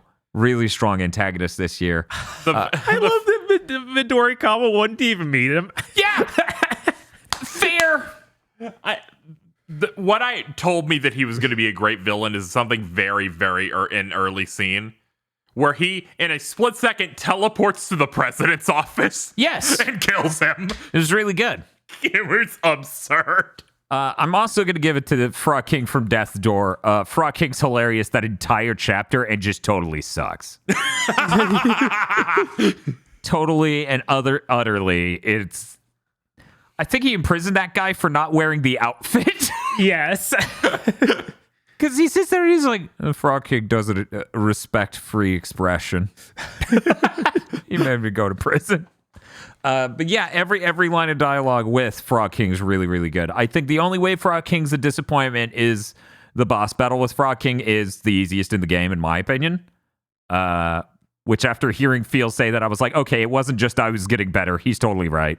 Because you get to Betty and Betty just knocks your teeth out. Right. Yeah, Yeah, she does. At least his boss fight has cool moments to it, but yeah, it is easy. It's cool. It's cool moments and it's good design. Right. But it is easy. Like having the it's always cool to have that like a light bulb goes out moment when you figure out how to do it. Like, Yes. do the cheese. Mm-hmm. And my last vote's gonna go to Cody.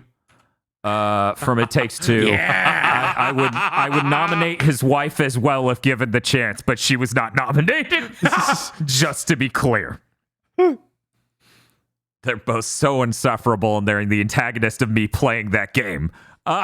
Moving on. We got to sort this list. Oh my god. This is the most evenly split we've been in a while. Uh-huh. This probably will be the hardest category of this set. We have a unanimous vote for Ravenbeak. So currently that's sitting at first, but we have a 1, 2, 3, 4, 5, 6-way tie with 2 votes each between Birdly, Cody, Frog King, Foo, Suzukichi, and Xenos. Viator Galvis, the funniest man alive. You can tell who wrote that in. Yes. That was really obvious. Condolences to Nicolas Cage, Gene Kuwana, Lady Dimitrescu, and Shohei Yakumo. 6, huh? I say we get 3 votes. We're gonna go fast. Yeah, three guarantees some cuts. Yeah, we need to 3 votes this. We'll start with Phil. I really hate Cody, so Cody, Okay, sure. Xenos, Mm-hmm. Suzukichi. Okay, Bob. Frog King, Mm-hmm. Foo, and Cody.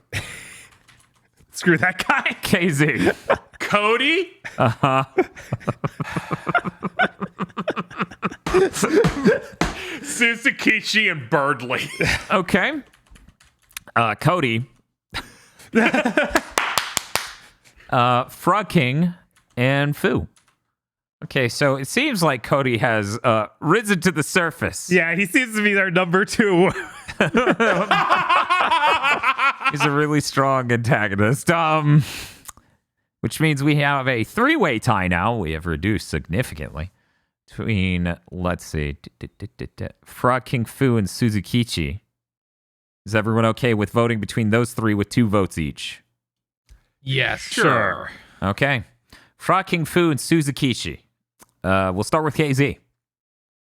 I'll go Fu and Suzukichi. Feel.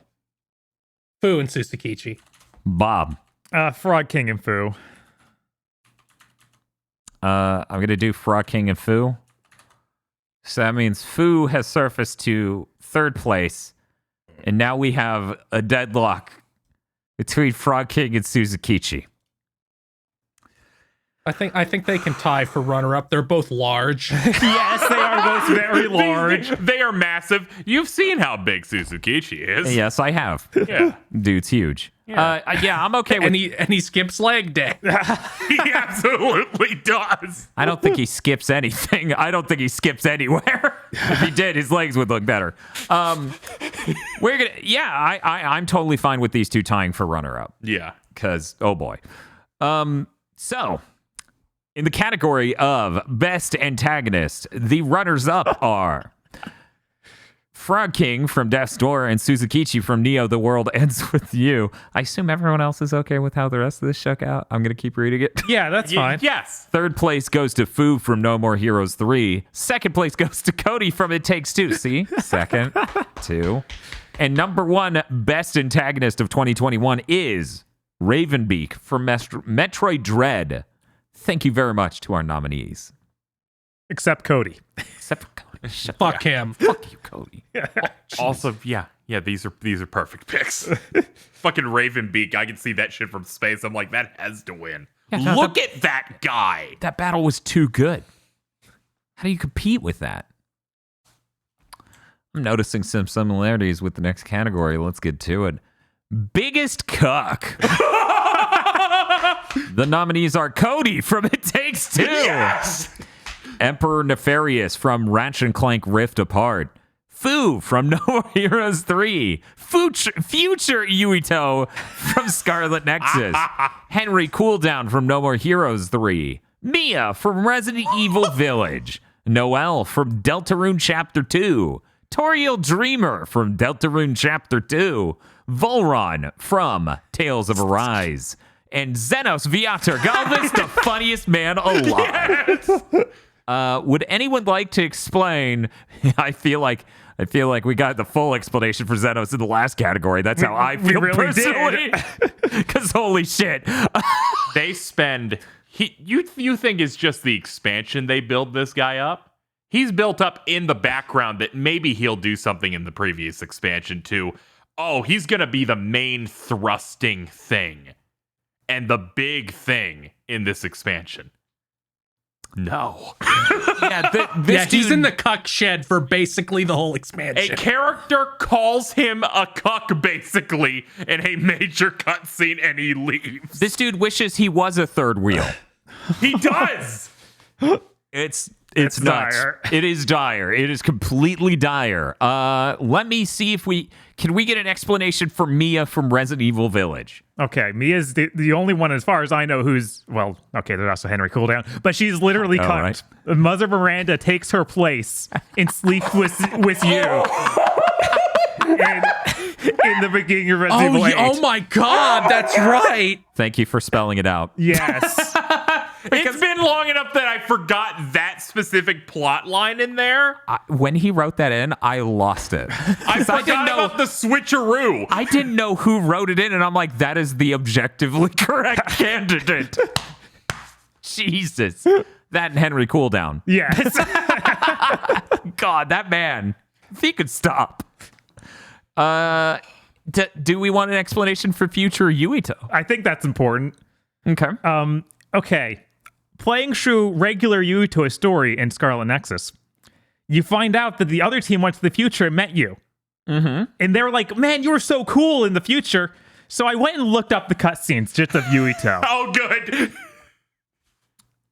This guy is literally just, I'm super depressed because I should have killed myself to save the world, but I didn't. And I still won't for some reason. I did everything. didn't help anything by staying alive here. I basically am not helping you at all right now, even though apparently I stayed alive so I could give you a message. I don't have a message for you. Then he kills himself. And they try to build him as a cool guy because he's got the pointy, like, old samurai straw hat. He's completely blind. His eyes are just done. And he's like, oh, this is bad. Hey, Bob, I have a question. What's up? If you could go back in time and prevent yourself from playing Scarlet Nexus. Probably should have, yeah. Yeah, okay. Yeah, that's on my list alongside something about Ronald Reagan. Yeah, I should not have been goaded into continue playing that. It's okay. That guy was the greatest hero of all. Okay. Can someone explain to me Volran? From Tales of Arise. He's Xenos Light. Yeah. Oh, no. Is Volran the dude in the dark hood? Yes. Okay, I know that guy. He kicked my ass once already, so I at least know who he is. Yeah, they try really hard to stab him at the first half of the game. Then he disappears. Oh no! They sell him really good because they do a lot. Then you find out his backstory, and it's really pathetic. Oh, Not no. his backstory so much as like his reaction to his own backstory, like what he decides to do as a result of it. Yes. Oh, this is really disappointing. The fight choreography they do in him beating the shit out of literally your entire 6-man party was pretty good. Oh yeah, no, they still do that, but oh man. Oh, okay. Jesus. Yeah, Xenos Light is very literal. Oh. I don't think. Well, Noelle. I need an I need to explanation explain for Noelle. So Noelle is she's like a character in Deltarune Chapter 2. She's in Chapter 1 also, but it's basically very minor. So she's really, really into one of the other main characters, Susie, the big purple dinosaur girl. Everything portrays this as like, this isn't gonna work out. Not just the fact that like there's tons and tons of dialogue where you can flirt with the girl she's into, but also the fact you can go visit her dad at the hospital and he's like, don't let her date that girl. Yeah, because Susie's the delinquent character. You somehow need to fuck one of them to prevent this from happening. I don't care which. Jesus. We're going to need you to solve this problem, Chris. Okay. So we have 1, 2, 3, 4, 5, 6, 7, 8, 9, 10 candidates. I guess we're getting 4 votes. Yikes. I'll go first. I'm going to vote for Mia. Like, come on.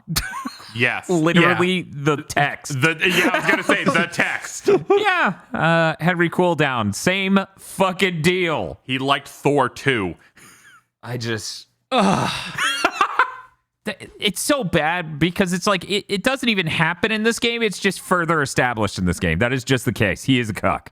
He's still a cuck. In this game, he becomes way more pathetic, though. He does. Like, in the last game, it's like, yeah, I'm a cuck, but I will still be cool. Now that's gone. Yeah, his cool has gone down. Yeah, he went Joker mode. Yes. Also, his boss fight was a real joke. God, was it ever. Like, he's doing so many cool moves, but I am working him effortlessly. Yeah.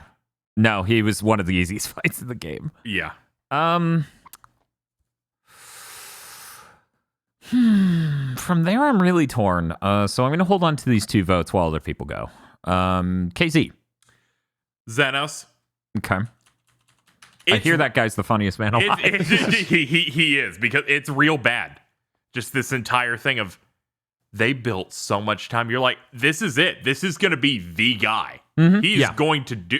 Yep. This is supposed to encompass all of the expansions that have come together. He was introduced basically halfway in. Yeah. And he keeps coming back. Mm-hmm. And he's super sick. And he just gets he gets verbally accosted, stopped. Everything just falls apart to the degree that he needs to help you just to even have a chance of getting what he wants. I love him, but massive cuck in the grand scheme of things. Mia, the text. I know. It's really unfair to this category that one of the games that came out this year, the inciting incident is that. I cannot pick Cody because, well, the text. Yeah, I know. It sucks, doesn't it? Yep. It really sucks. Gotta wait till it takes 3.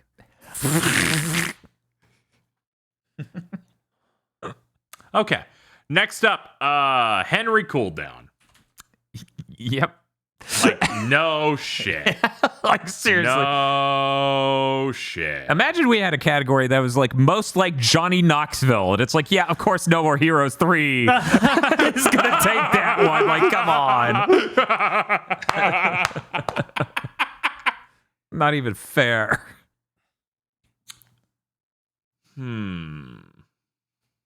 This is, I'm going to hold my one. Okay. I'm going to hold my one and see how things develop. Then I'll drop something later. Sure. Feel. Mia, text. Henry Cooldown, text. Okay, now for the votes that matter. I'm very excited for a year that doesn't involve No More Heroes 3 or Resident Evil Village. Toriel. Okay. Subtext. I'm actually going to throw it on Fu because he is pathetic in a way I really didn't expect. And especially at the end where he tries to run away and then gets blown up by the guy he spent all game basically abusing. Yes. Also, one of the greatest moments in video game history because it's like where he says, I loved you, now fuck off, and murders them. I'm like, man, I've felt that before. Yeah, Fu is a real thin-skinned bitch and deserves to get owned. Absolutely. I hear you on this. So those were my votes. Bob. Mia and Henry Cooldown. This isn't fair. No, it's not. It's the battle for third. Battle for the fucking bronze. Biggest cunt, the battle for third. I'm going to go ahead and give it to Fu. Yeah, okay. There's so much. Yeah, Come on. I hear you. Yeah, absolutely. And I'm going to throw in on Yuito Future Edition. Yeah, that sucks. If it would be fine if they didn't play it up as, yeah, man, you were really cool in the future. So it's an expectations problem. Gotcha. Yes. Oh, man. So that was Bob's votes. Yes. KZ? I've given. You've made some good arguments. Yeah. Foo. Yeah, I was also going there. Man, No More Heroes 3 is dominating. I know, it's insane. It's almost like it's written by a brilliant and sexy man. That's to be expected from the Master Suda 51. Man, it's really unfair that Resident Evil Village and No More Heroes 3 are just stealing this category. This is bullshit. What you need, what people, if you're a prospective writer listening to this, when we joke about a character being pathetic and that being great, we're basically using that as a shorthand for humanity. I mean, yes, you're writing humanity into them. Yes. Well, this we don't get this often, Dan. Yeah. I'm looking at the score and going, oh man. So I have one vote left, and people have been making some strong arguments for Xenos. I think I'm going to throw in behind Xenos. Thank you. This is 40 hours. Yeah, no, I get the hilarity that is he was supposed to be cool. This was the time. Dude's in the fucking background waving and pointing at himself. It's fucking weird. Yes, constantly. Dude, yes! And he constantly does this thing of that giant deity over there, that's cringe. I need something cooler. There is a point where you're about to fight. You're like, okay, you're the problem. This is like fucking 5 hours into the start. it's like it's fucking time. And his like sidekick is like, can you guys wait a second? I'm doing something. And then he betrays him and takes over the whole planet. And after that, he is unable to recover for the entire sketch. God. Okay. So, the way I see it, Xenos is runner-up. Yeah. Yeah, that seems fine. Okay. I feel like that feels correct in this lineup. I mean, when Damn you're you. dealing with two literal cucks. I know this is the most ridiculous. I'd like to thank Eric for creating this category through ad-libbing. Yes.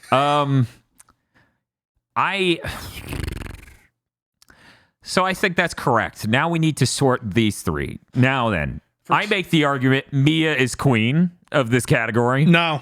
Oh, I will fight for him. He not only is he literally a cuck, his brother is the one that cucked him, and to deal with being cucked, he got into Marvel movies.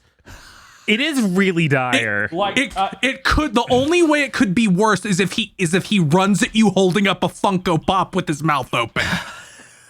My thing is, Mia is a bioterrorist from the previous game, does all of that stuff, and gets literally no punishment for it.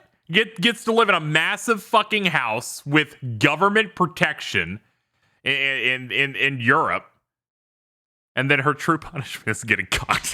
Yeah, no, that seems hilariously cosmically handed down. It is the most cosmic. You deserve this. You can't come back from this, and you don't get it again. I think that's like a Greek tragedy or something. I don't. She doesn't get the chance to get like the comeback. No, she doesn't. It's like she's not going to see Ethan again, so it's super just over. Yeah. Maybe something can happen with Henry Cooldown one day. God, I hope What? not. But What? maybe. No. Travis already knocked up his wife. Mia didn't not have the child. Right? Like, they clearly still like each other at the end. Like, Ethan had no idea. Like, it's just a horrible thing that happened. This is quite the Civil War, and I don't. Mia I can't. Handle Mia it. is a cuck in fact, but not in spirit. Okay. Henry Right. is a cuck in both. Okay, so here's the thing. Okay. I think all of the passionate arguments underscores one thing: food needs to take third. Yes. Yeah, no shit. Also, if anyone's artistically inclined, can you remake the fucking Captain America Civil War thing, but with these two characters? Field, do you agree with me moving food to third? Yeah, of course. Okay. It's not literal, so he can't be higher. I know. He can't break that ceiling. So we have one vote each. I think I know how this is going to go, but let's find out. Mia versus Henry Cooldown. Bob. Henry. Feel. Henry. Casey. Mia. Okay. Vote for Mia. But yeah, like, No, I hear is you. so pathetic. Oh, yeah, absolutely. It's still The dude tearing him up this many years later. He's arcing with radioactive seethe. Yeah. The whole game. Yeah, I get it. Yeah, I can't change from Henry because it's impossible to get funnier than what if Virgil was literally a cuck. If only the inciting incident of No More Heroes 3 : was No More Heroes 3 : Henry Cooldown gets cucked again. And the opening and all events of the game were caused by him getting cucked. I mean, we can have a problem. Yeah, they haven't made that new game that's all about that yet. Yeah, 4 is really It's a going to be shame. about that. But at that point, they'll have to say again. Like, there can be a prom king and queen. Man, I'm like, I need to see Mia's face at the end of Resident Evil Village again. That's all that's in my head. I'm like, now I need to just see how she feels about the events of this game. Oh man, this is a tough competition. Once again, looking forward to next year where it won't be so outrageously obvious who should take the top 3. Right. That's never happened before. But yeah, like, Ethan and Mia still love each other at the end. There's no hope for Henry. Nobody likes him. Yeah, it's not. Yeah, he doesn't even have a shot. And he's. And again, it's such a big downgrade from last time. Because if it were No More Heroes 2, I wouldn't fight for it. But here, the man has decided to completely, like, turn himself into a monster was Cuck energy.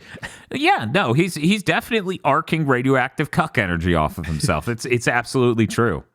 And in 2, he was way more chill. He can't accept it because he's so desperately trying to make up a reason why he wants to kill Travis other than that Travis cucked him. It is really sad how desperate he is to find this reason.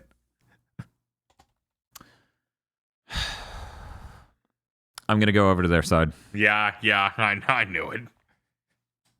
Here's why. Mia gets to keep the baby. Yeah. Yeah. If she didn't get to keep the baby, she would be ultimate seed at the end. It'd be really funny where I hope there's a thing in like Resident Evil time where it's like she never even got to keep it. It's Chris's now. That's what it feels like. It does feel like that. Sure, whatever. They're right, but fuck me. Okay.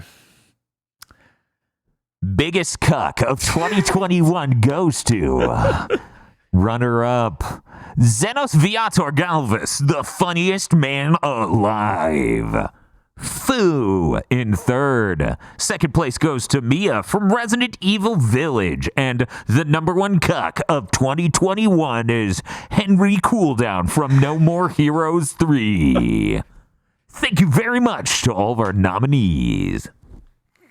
You got off easy, Emperor Nefarious. Yeah, you fucking did. You're lucky. You are Is this so year or lucky. any other year? Do you even realize? I wanted to air your ass out, but really, when 2 of them are the text, I know. that means we only have 2 votes that aren't just that one. Let's see. We have 1, 2, 3, 4, 5. Okay. The next category is Most Hideous Creature. The nominees are objectively correct, and also Dr. Hakim from It Takes Two, The False Banny from Biomutant. Ugh. Why you gotta keep reminding me of this?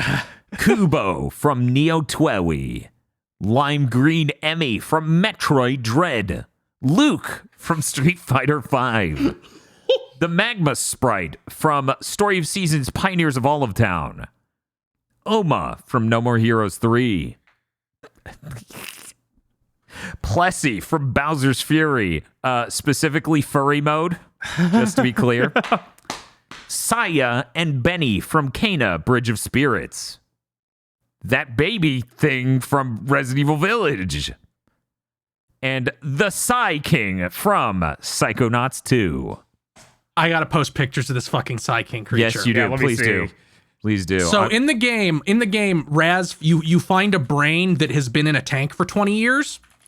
Okay. And it can't deal with senses. You put it in a body that's currently empty because cartoon game. Right. yeah. And it can't deal with having senses. So you have to help it work through its senses. So it becomes the most hideous creature to have ever existed as it gets its senses back. Here's its first form after you've gotten sight and hearing back. Oh no. Oh, no. No. And here is once you have gotten smell back. No. Oh no. This thing hangs out with you the whole level. And is voiced by Jack Black. That's Jack Black? I didn't expect that. I have tweeted it, but I will go ahead and post it in here for, in case Phil hasn't seen it. Blech. Here is the Magma Sprite from Story of Seasons Pioneers of Olive Town. That thing just sits there and keeps blowing its magma load over and over during this cutscene. If it wasn't for the little lips, that wouldn't Yeah, be so. I know. The lips really do sell it. It's the part where Vienna sausages are attached to the front and they go, these are lips. Ugh. Ah. Phil, have you seen Plessy from Bowser's Fury? No, show me. Okay, hopefully I can find, you know what, I'll just, okay. Okay, so, Plessy gains the power of no longer being a normal dinosaur and becoming a furry abomination. Plessy is a Yoshi-like creature that is like Nessie from Mario 64. They're a Loch Ness monster, basically. Yes, exactly. Plessy's a little different. Let me see if I can find a normal on-file footage of Plessy. I already didn't like Plessy in the normal version, but here you go, feel. There's a normal image of Plessy. Yeah. See, seems all right. Seems okay. Yeah. You know, Plessy Very helps you. normal Mario core. Yeah. I'm gonna timestamp this part of the ending. I want you to watch from that moment on, because in a few seconds you get the realization of how horribly wrong Plessy has gone now given furry powers. God, that sucks. That's not great. So that's I'm just gonna put that right in there. There you go. For anyone. Oof. Let's see. Everyone here knows what Dr. Hakim looks like, and we're all lesser for it. Yeah. Yeah. Do we have a picture of False Banny? I'm working on it. Okay. See, the thing is, you ideally want a cutscene of that, right? Yeah. Where they're trying to make it look high fidelity and decent instead of random gameplay where you'll mostly see the back of the false Banny's head. To get some context while I try to bring this up, they have a character creator in Biomutant. Biomutant's character creator is kind of horrifying enough by itself, but they also give you bad lighting conditions when you make the character. So we made what we thought was something that kind of looked color-wise, fur-wise, like Banny, and then ended up as this horrible blood magenta thing because the lighting was that messed up. Okay. Once again, this is not the lighting it remotely had for the character creator. And that is the whole rest of the game. You're just dealing with this weird creature that they... It's like mutant Jubei from Blaze Blue. Yes. Yeah, it's somewhere between Mewtwo mixed with that. It's really bad. It's unfortunate, and we just had to live with that because that's how our character looked for the rest of that fucking stream. Yeah. So there's that. Are there any other nominees we need? Okay, I need a fucking image of Luke. Because Look up a video of him doing his super. This is the face we need. Okay. I should have Let grabbed me it. see Yeah. if it's in this Luke gameplay trailer, because, you know, Probably. why wouldn't They you usually show ended this? on It would that. be at the end, probably, yeah. Okay, let's see, Bob. Is this it? Yeah, that's it. There we go. Oh, yeah, I see the exact frame you would want. That good? Yeah, that's good. Okay, here we go. This is there you go, Bob. Oh, that's rough. It's a real I feel like they spaghetti made him hair. look better between his initial release and his initial reveal and his release. Because I could have Yeah. sworn he looked worse initially. Yeah, that's fair. I get why you would nominate him a little. Yeah, I'm gonna post an example image of Kubo from Neo: The World Ends With You. Sure. He has a lot of sprites that are usually about his lips jumping out or his face contorting in a Attacking you. attacking you. Here's one of my favorites. Oh, He just does these constantly all the time. Yeah, he has no normal faces. And he's it is absurd. That's about the best I can do searching through using a phone. But it's like, what are you doing? No, that man's hideous. What are you I doing? totally understand the nomination. And then he sounds like Meowth. Yeah, he sounds exactly like Meowth. It's really distressing. I don't need to hear him doing these faces, being in a position of power, going, use guys. Okay. See, personally, I would have used this one, KZ. See, I was looking everywhere for that one. That's my favorite Good one. fucking God. how does he expand his lips like that? I know that's. We have 11 nominees. We have 5 votes. God, do they deserve it? I'm gonna go scroll up and look at the Psy King while Feel votes. Psy King is hideous. Yeah. He's deconcerting. I've got to ask. Like he's supposed to be. Are those lips around the eye? Oh God. Oh no! Yes, they are. That's how he talks, isn't it? Oh, okay. At least in the second image. In the first one, I think it's just an eyelid because he doesn't have taste back yet. Right. Oh no! Come on. Oh. So Psy King, we get how many are we getting? 4? 5 because there are 11 nominations. Psy King, Baby from RE Village. That thing's fucking unbelievably hideous. Oh God, yeah, yeah. Dr. Hakim, Okay. Kubo, and Luke. We'll go now to Bob. Okay. False Spanny. You can't tell exactly how bad it is until you see it move. It's unfortunate. Yeah, and but try to- this doesn't have to be what we made. If anything you make with this character is hideous. Yeah, they made it. The character creator's rough, you guys. It's yeah. Yeah. Yeah. Dr. Hakim. Yeah. Yeah. So bad. I don't know. Yeah. Saya and Benny. Okay. I was worried about the whole game when I was dealing with these children that were horrifying for the first chunk. So Feel, have you played Kena? Yeah, I played like half of it. Okay, so you've seen Saya and Benny? Probably don't remember them. Okay. I don't think they're that horrifying, but I've heard some disagreement from people near me. I definitely get it. What's up, Bob? Oh, Just yeah. putting this image here. Yeah, they're like chipmunks. They got their cheeks Yes. filled. They with- totally Yes, they look are. like they look like the shaved live action chipmunks. Okay, and I put it on Psy King. Those being lips is really too much. Yeah, it is. Hey, Luke. Come on. His hair shouldn't be spaghetti. It just shouldn't. Well, it's better than bananas. No, it's not. It's just different. Okay, so that was 5? Yeah, that was 5. Yeah, okay. We'll go to KZ next. That baby thing from Resident Evil Village. Holy shit. Yeah.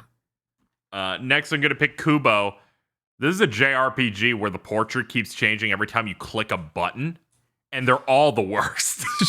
Not a single one is normal. Yeah. And it just gets worse and worse. That I'm just like, this is a fucking nightmare. The Psy King. Yeah. Yeah, I don't know if I was gonna fully go all in, but the lip eye thing really sells it. Yeah. Dr. Hakim. Mm-hmm. Look at him. It's so bad. It is. Words can't describe. Just the way he moves is weird. I think his eyes being sunken in just are really creepy. The sunken in What really eyes. what gets me is his arms coming from the top of his head. Yes. There's just too much going on there. What was that? 3, 4? That was 4. 4. Okay. I'm gonna put up for reference an image of Dr. Hakim. You're just for reference. That's Dr. Hakim right there. No, that's a demon in Shin Megami Tensei. Yeah, that's Aramitama. Yeah. He's gonna get really hot and then give me experience points. Sorry, I must have mixed up my on-file photos for nominees this year. I should have put in most hideous creature in SMT5, the golden one of those that always has a weird face. Yeah. I really dislike looking at Oma. from Okay. No More Heroes 3. Mm-hmm. And he's like, Adrian. and I'm like, please get away from me. I actually love Nova. They just don't understand his beauty. That was so beautiful. You know, you're right. You're right. I'm remove that. I'm gonna put it on lime green Emmy. Fuck that thing. Can't believe KZ hates Mountain Dew. I can fuck with literally all of them, but that's the worst. Like, that is the worst of those. Yeah. Purple, all right. Blue, sure. That lime green is awful. Yeah, your IMAX attacking you. What's wrong? Okay, I'm going to vote Psy King, obviously. The baby thing from Resident Evil Village, obviously. Jesus Christ, holy crap, nightmare fuel. I am so terrified that they might add VR to that game. Dr. Hakim, it is a flesh book. I don't need to explain a single fucking thing here. With like, collectively 5 teeth. Plessy from Bowser's Fury, Forma de Furry, because, oh my god. Holy crap. And that gives me one more. And I'm going to throw it on the Bagger Sprite because it's sitting there and repeatedly blowing its volcano load out of its head as it teeters back and forth and goes, "You seem to have wandered a long way, Danchi." Just made me really, really uncomfortable. So I'm going to vote sort these based on votes and give me 1 second. Okay.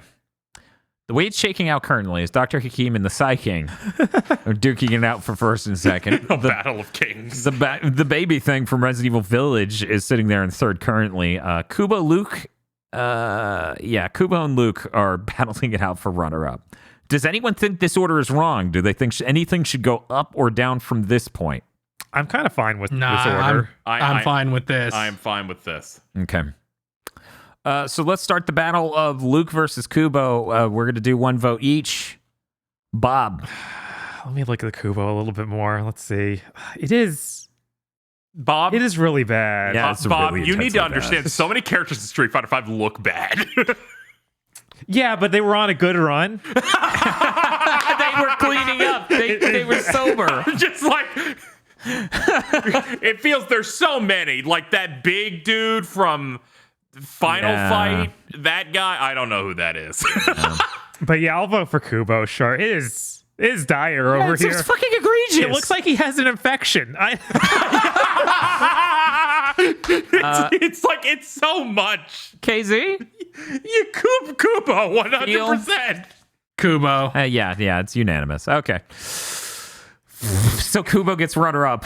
Yeah. Now, does anyone think Kubo's more hideous than the baby thing Resident Evil Village? Because they're wrong. No, it's fine. He doesn't need to fight his way up that hard. Kubo is absolutely hideous, but holy shit, that baby's a nightmare. I did not expect that game to pull out anything that horrifying. That baby thing, I've only ever seen it when I'm playing the game, which means I've only ever seen it when I've gotten chills. So, yeah. I think that baby is more horrifying than anything in 7. Yeah. It's Yeah. more Oh, horrifying yeah, than absolutely. anything in the entire series for me. It's literally the worst. Okay, so then we have our top 2, Dr. Hakim and the Psy King, tied for first and second. We're going to go ahead and open up voting. 1 vote each. Which do you think is more horrifying? Which do you think is most hideous creature of 2021? Oh, God. We'll start the voting with Feel. Psy King is so bad. Yeah. Because you have to hang out with him as he turns from a mode of light to a floating eyeball, to the eyeball with a hand, to having the ears, to having the lips, to having the nose. Yeah. Dr. Hakim is bad, but he ain't that bad. Yeah. We'll go to Bob next.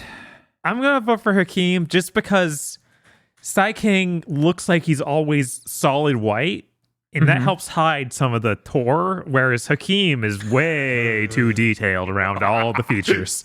I mean, I shouldn't have to say my book has pores. Yeah, the book has pores and like really human eyeballs.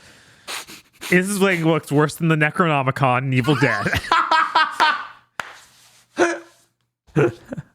I'm just going to pull up a reference image of Dr. Hakim because I've been spending.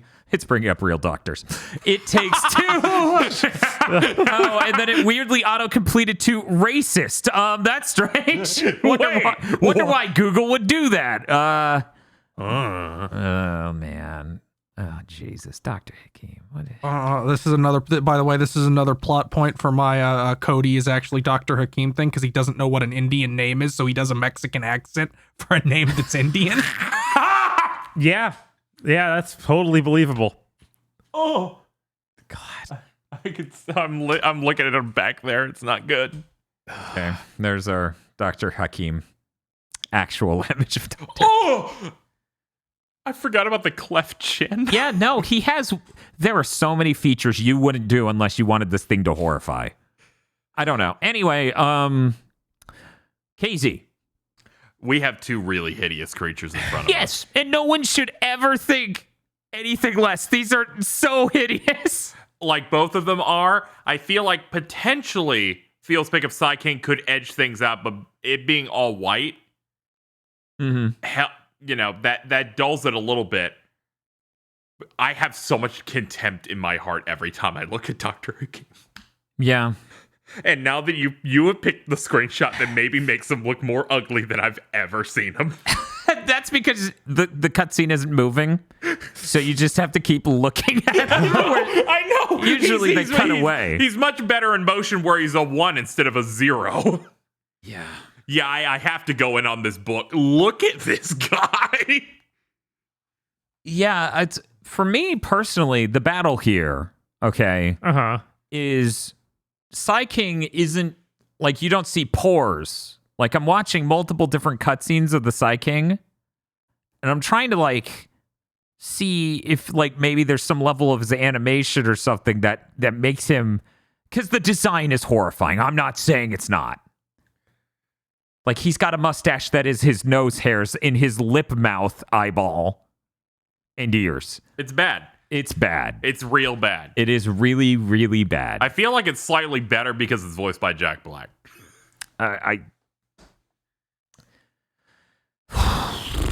But I'm gonna have to vote for Dr. Hakim. You know what? You know what? I'm gonna change to Dr. Hakim. Okay. Because I didn't consider the angle of the voice accentuating the hideousness. That's true. Yeah. I like how me going Jack Black. You're like, yeah, Dr. Hakim is horrible. He's the worst. Dr. Hakim is me doing this voice. They literally could have put me in and it would sound exactly the same. Oh my God. Are you the star from It Takes Two? I am so relieved it was 75 to 80% of the way through my playthrough that you dropped that bomb. I would not have survived. It just sounds like the poor man's strong bad. Like I don't. It just sounds like a really bad Homestar Runner voice. Again, it's the same voice that Mega 64 guy does. Oh no! Oh man, I hate that I know what that means. Nah, it's great. You're talking about Derek Acosta playing that other character who wears the blue jumpsuit. Yeah, the one with the hat. Like he plays Derek Acosta with a hat. He plays Derek Acosta with a. His eyes are so. That's fucking hilarious. Yeah, no, they are really genuinely the same level. But hey, Bob, what's up? At least I know for a fact Derek Acosta is Hispanic, right? Whereas apparently the Dr. Hakim's name isn't even Hispanic. Yeah, it's voiced by the guy who does Cody. Yeah. So no, okay. So we're in agreement. Dr. Hakim is the most hideous creature of 2021, followed by the Psy King in second place, and for good reason, and the baby thing from Resident Evil Village in third place for good reason. Ugh. Runner-up Kubo from Neo Twowie, who definitely earned it. Let's be clear. God, that guy. The hustle. There were lots of horrible looking creatures this year. Oh yeah, absolutely. Whew. The next category is Quirkiest Character of 2021. Shit. Nominees are Box Top from Destruction All-Stars, Doll from Ease 9, Hisui Kohaku from Melty Blood Type Lumina, Kyoka Eden from Scarlet Nexus, Mantis from Marvel's Guardians of the Galaxy, Mia Brinkman from Gun Battle Operation Code Fairy, Mothman from Shin Megami Tensei 5. Shion from Tales of Arise. The Weapon from Halo Infinite. And Twinkle Riot, spelled with an exclamation mark, a capitalized R, and a 1 and a 0. From Destruction All-Stars. Now I'm just gonna put these images in box top. We have 2 nominations for Destruction All-Stars in this category, not a single one before this. Dude, they were swinging. They were. They were swinging. This is where they were truly at. This is when they were at max power, Dan. Yes, no, it's true. There were others I could have nominated, but I felt like these were the quirkiest. Oh yeah, you certainly. I mean, you can even see them on the left side of this image. You can see a person wearing a wolf weirdly. But yeah, that's what I'm gonna go with. Let's see. We have 1, 2, 3, 4, 5, 6, 7, 8, 9, 10 nominees. I guess that means we get 4 votes. 4? Yeah. Yep. That's rough. 4 votes. Would anyone like to contextualize Kyoka Eden and Shion from Scarlet Nexus and Tales of Arise, respectively? I could talk about Kyoka. Yeah, because I'm wondering what your logic loop here. Okay. She is the mommy GF of the party. Yeah, she is 100%. I didn't sense quirkiness though. She can't cook. Haha, lol. Oh! That would make every character in anime from the dawn of time. I just didn't need to hear about it just now. Oh God. Yeah, God, just how it hard really is just every bad anime stereotype. Just can't cook. There's nothing else though. Like no other character other than she acts like your mom and can't cook. That's it. Like you only have 2 checkboxes on this one. Whatever. Fucking Scarlet Nexus also has that one dude who's old. I feel like he has more going on. Okay, he does have more going on. It was a bad example. Please tell us about Shion.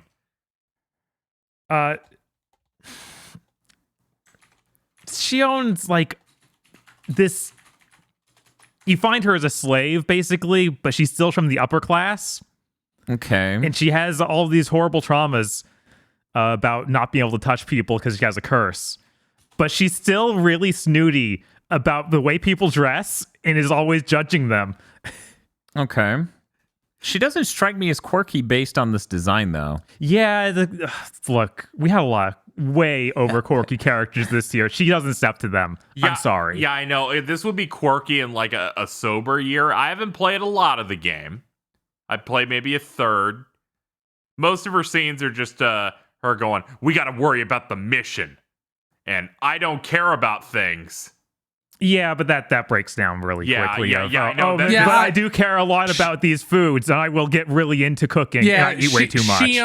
Shion doesn't give me like quirky vibes the way some of these other characters do. Right, it's mild quirkiness. Okay, tell me about Hisui and Kohaku. Hisui and Kohaku. Now these two. Oh boy. These are. Yeah, they're hella quirky. Yeah. For fucking days.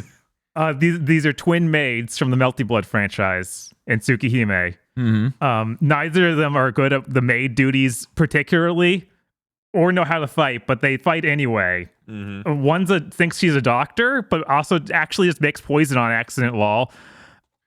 And the other's convinced she can cook, and she absolutely cannot. I'm noticing a trend. But again, they're like from the dawn of anime. Right. Everything they say is some quirky joke. And one is this hyper serious, like Rei Ayanami's sister, and the other is the super outgoing one. Okay. So they work as a team to be extra quirky. Yeah, because you can choose them in a team mode.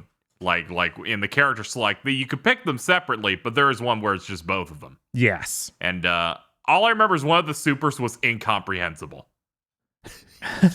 Which I feel like fuels it. Yeah, that one of them flies on her broom, it drops poison, and then uses her hidden sword inside the broom, and the other just fights with a spatula sometimes. Oh. All right. Okay. Let me see. Were there any other nominees? What is Doll? Doll is a party member from Ease 9. Again, not as quirky as these other entries, but still pretty quirky because she's literally a doll that's come to life and she's a member of your party. Okay. So a lot of times she'll just be in the background, is a like real normal sized doll just sitting on something. Okay. And a lot of times she'll just be like, "Oh, I don't understand human emotions because I'm not real." Okay. All right. This is not fair. This is like putting featherweights up next to heavyweights. This category is rough. Yeah. Now to cap things off, I'm going to need an explanation from Mia Brinkman from Gun Battle Operation Code Fairy. I've been so afraid of this. Yeah, I am not far enough in here to understand her quirkiness. Her quirkiness is just that she starts. Apparently, she is a technician on Gundams, so She's an engineer. Yeah, she's an engineer, so she builds all of these crazy death weapons. But she's like, no, I need to understand them, so I need to go out in the battlefield. Okay. Yeah, that is mad quirky. Oh yeah, the robots are real, so I'm just gonna be kooky. Yes, and she's way into them. Again, we have too many powerful, quirky characters. She's pretty quirky, but she's not like the quirky Tana. Like I'm sorry. Like these are minor comparatively, and I feel bad even explaining to them. Oh, okay. I'm sorry. I don't know these characters. Oh, no, that's fair. Somebody explain Mantis. Because even though the name definitely confers quirkiness, I'm going to need details. Mantis is, she's a girl. She can see all timelines. So she's very nonchalant and not serious at all. Her voice actress does not deliver any line, no matter the circumstances, with the intonation of seriousness the entire time. And she calls everybody by like some funny nickname. Oh God! Because she can't remember anybody's name because all the timelines like pounding onto each other. And at one point, Drax has like the mnemonic curse that like makes him go crazy and he's mind controlled. So she like hops on his back and starts like patting his head and uses magic to like calm him down. And then she rides around him piggyback style the whole area because she's having to suppress the madness. There's essentially an entire dungeon where the premise is you're doing your light platforming and traversing through precarious like canyons and slopes and stuff in a cave. And the entire time she's pointing out, and he you didn't live through this one. You drowned instantly on that one, Rocket. And it's just a lot of that type of stuff. Yeah. Where I'm just like, oh geez, please calm down. I think it's the nickname thing that really kills me. I don't know. It's also stuff like Rocket being like, I hate water, I'm so scared of drowning. She's like, don't worry, you only drown in like 5 timelines.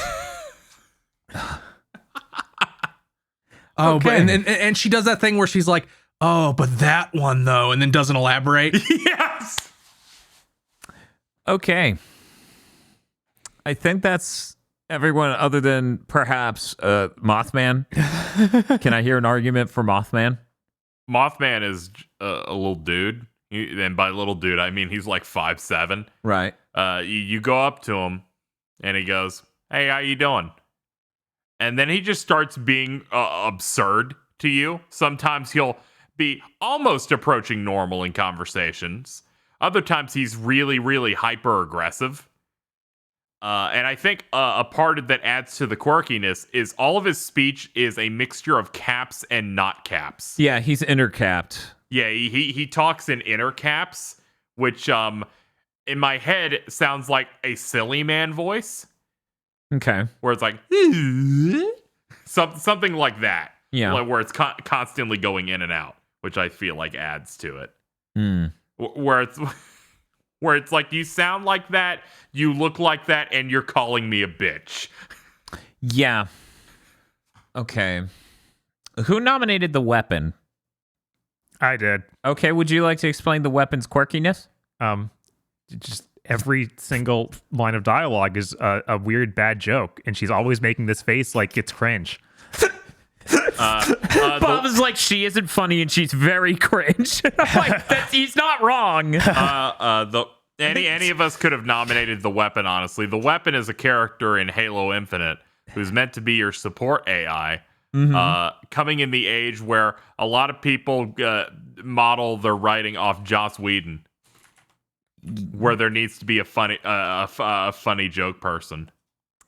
There's a reason every one of us called her Corky-Tana up until like today. There's a reason. There's a reason I didn't nominate a character, but I would like to bring them up in this category. Okay.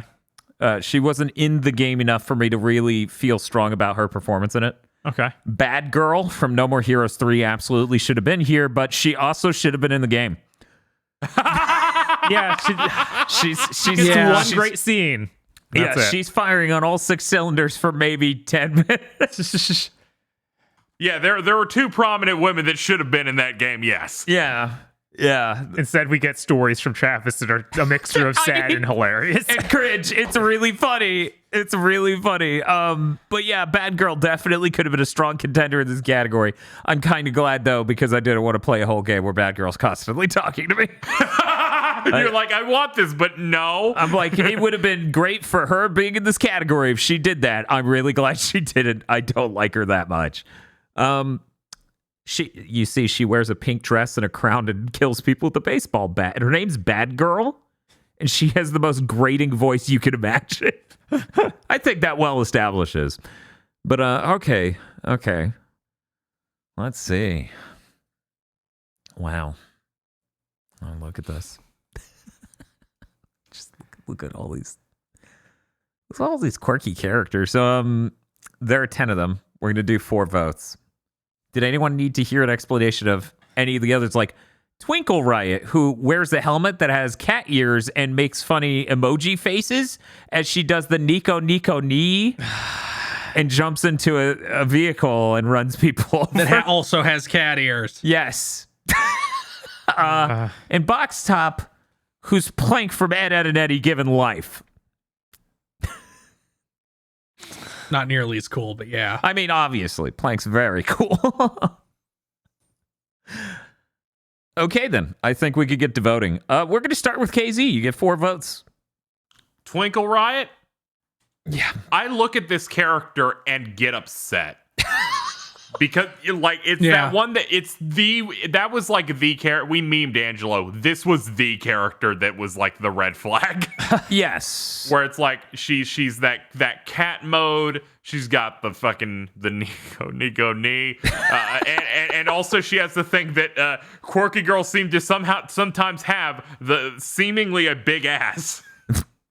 I don't know. I just remember running going, what the hell? Jesus. Chill out. Yeah, it So that's my number 1 vote. Mantis for the outlined reasons from earlier. Yeah. Yeah, where it's just like there's a section devoted to you just being quirky there, beyond your introduction earlier in the game. Hisui and Kohaku.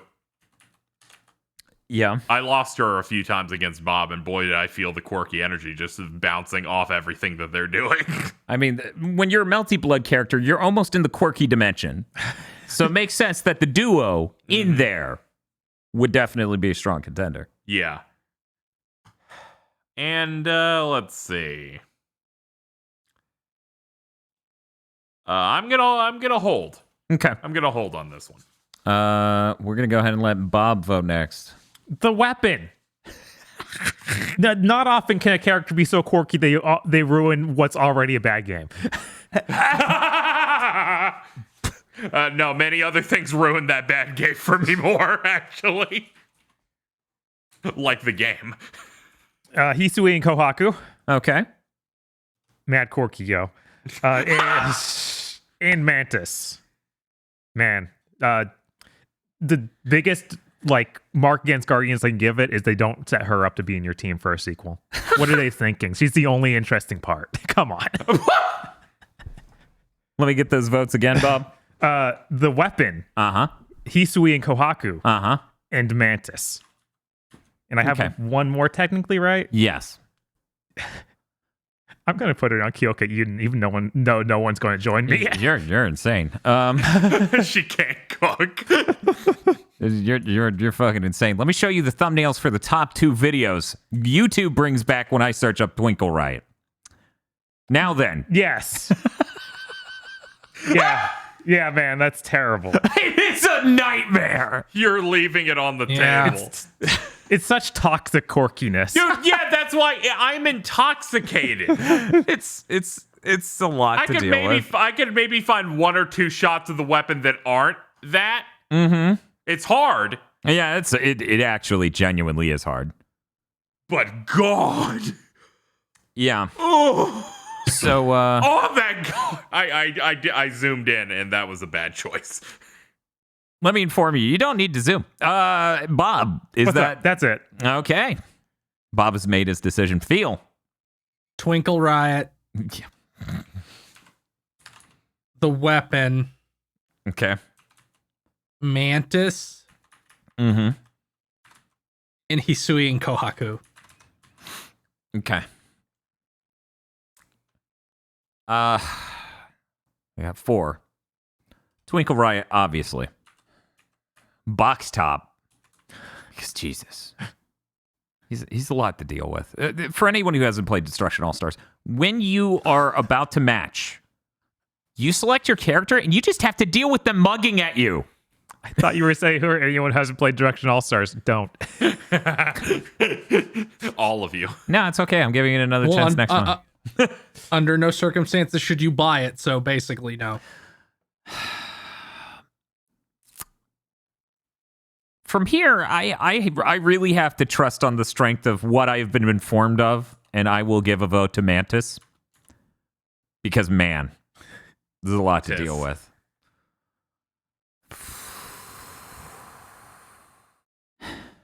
I'll put 1 vote on the weapon. Okay, let me sort out this voting. Tied with 1 vote each, Kyoka Eden and Box Top. We have a 3-way tie for second, third, and runner-up between Hisui and Kohaku, the weapon, and Twinkle Riot. And currently in first place is Mantis.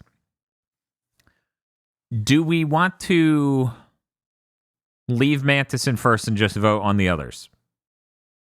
Mantis is like so transparently quirky. Anybody else being first would like be disgusting almost. Where it's every single line she says. Yeah, it is like pure cork. Like Yeah. you got the honey straight from the hive. So what you're telling me, Bob, and Feel, is that it's tragic here that there's no single player extensively having Twinkle Riot say many, many things. Yeah. That's almost what Mantis is. Like I can't imagine like a voice Twinkle Riot being significantly different from Mantis. Yeah. I don't think that dev can afford as much lines as Mantis gets in Right. Guardians of the Galaxy. So there's like no chance for her to hit that potential. Twinkle Riot has like the largest quirky visual design. Oh, she as a character, the things she says Yeah. and every way she moves is a nightmare of quirkiness. Oh yeah. It hurts a lot. But Mantis, I'm hearing what you're saying. So Yeah. so everyone but Yeah. me is cool with locking in Mantis for first? Yeah. Yeah. Okay.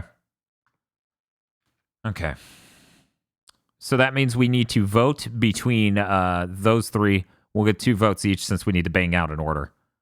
The voting, of course, being between Hisui and Kohaku, the weapon, and Twinkle Riot.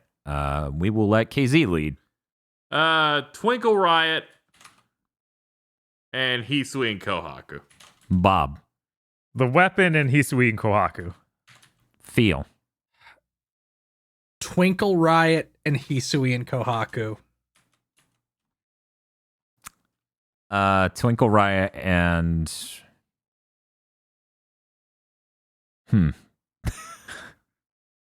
To be honest, I thought the weapon would have been more quirky to keep calling her Quirky Tana. I thought she was the minimal amount of quirky she could have been based on the trailer. I thought she would say She's like an far more idiot egregious doing thing. Whedon, which is already not very good. Yes, Like- she definitely is that 100%. Yeah, even this level of quirkiness in this game that's supposed to be serious, unlike the rest of these, like it That's stands true. out extra hard. You're right. Her quirkiness kind of like stands out in what I would expect like live action TV and films, Yeah. where it's like there's that character. Yeah. I mean, she is just constantly being like, haha, they're going to murder us. People sure don't like you, Master Chief. Yeah, it's lame quirky. Where I'm just like, yeah, okay. Where it's like in another year, number 1 for me. But this year I feel like other things past that level of quirky. Yeah, quirky Tana would be Margot Robbie. Or Margot Robbie. Robbie. How the fuck you say that one's last name? I don't know. That first try was the most harrowing one you've ever done. I mean, I'm going to be honest. You said Margot, and I was like, Martindale? But that's because BoJack Horseman has made a character actress into a very important character. It's hilarious. Okay, here's my thing. Somebody sell me on Hisui and Kohaku. Because I need something here. They're very like anime. They're like very old school anime quirky, where like all of the quirky ones, or not the quirky ones, but like the outspoken ones, moves are like tripping and dropping shit Yes. Yes. and like sliding into you, and the other one is like, no, I'm actually very competent. So there's like the dichotomy and parallels between them is like a quirkiness magnifier. That's true, yeah. Yeah, even looking at them, it's like I don't have much experience in Tsugihime or Melty Blood until this stuff was starting to come out. And I'm like, they are like that perfect combo that you see in certain stuff where just exactly what Phil said, where you encounter that and you're like, yes, they are 100% perfecting that thing they're doing, which is just this level of fun quirkiness. And yeah, it's really good. That's a good gif. Thank you for this research material. Oh yeah, that's great. Yeah, I think that's the thing that's really selling me on it is when you're playing as who I believe is Kohaku. Hisui just slowly walks up in the background, tracking your movement and just dragging the broom.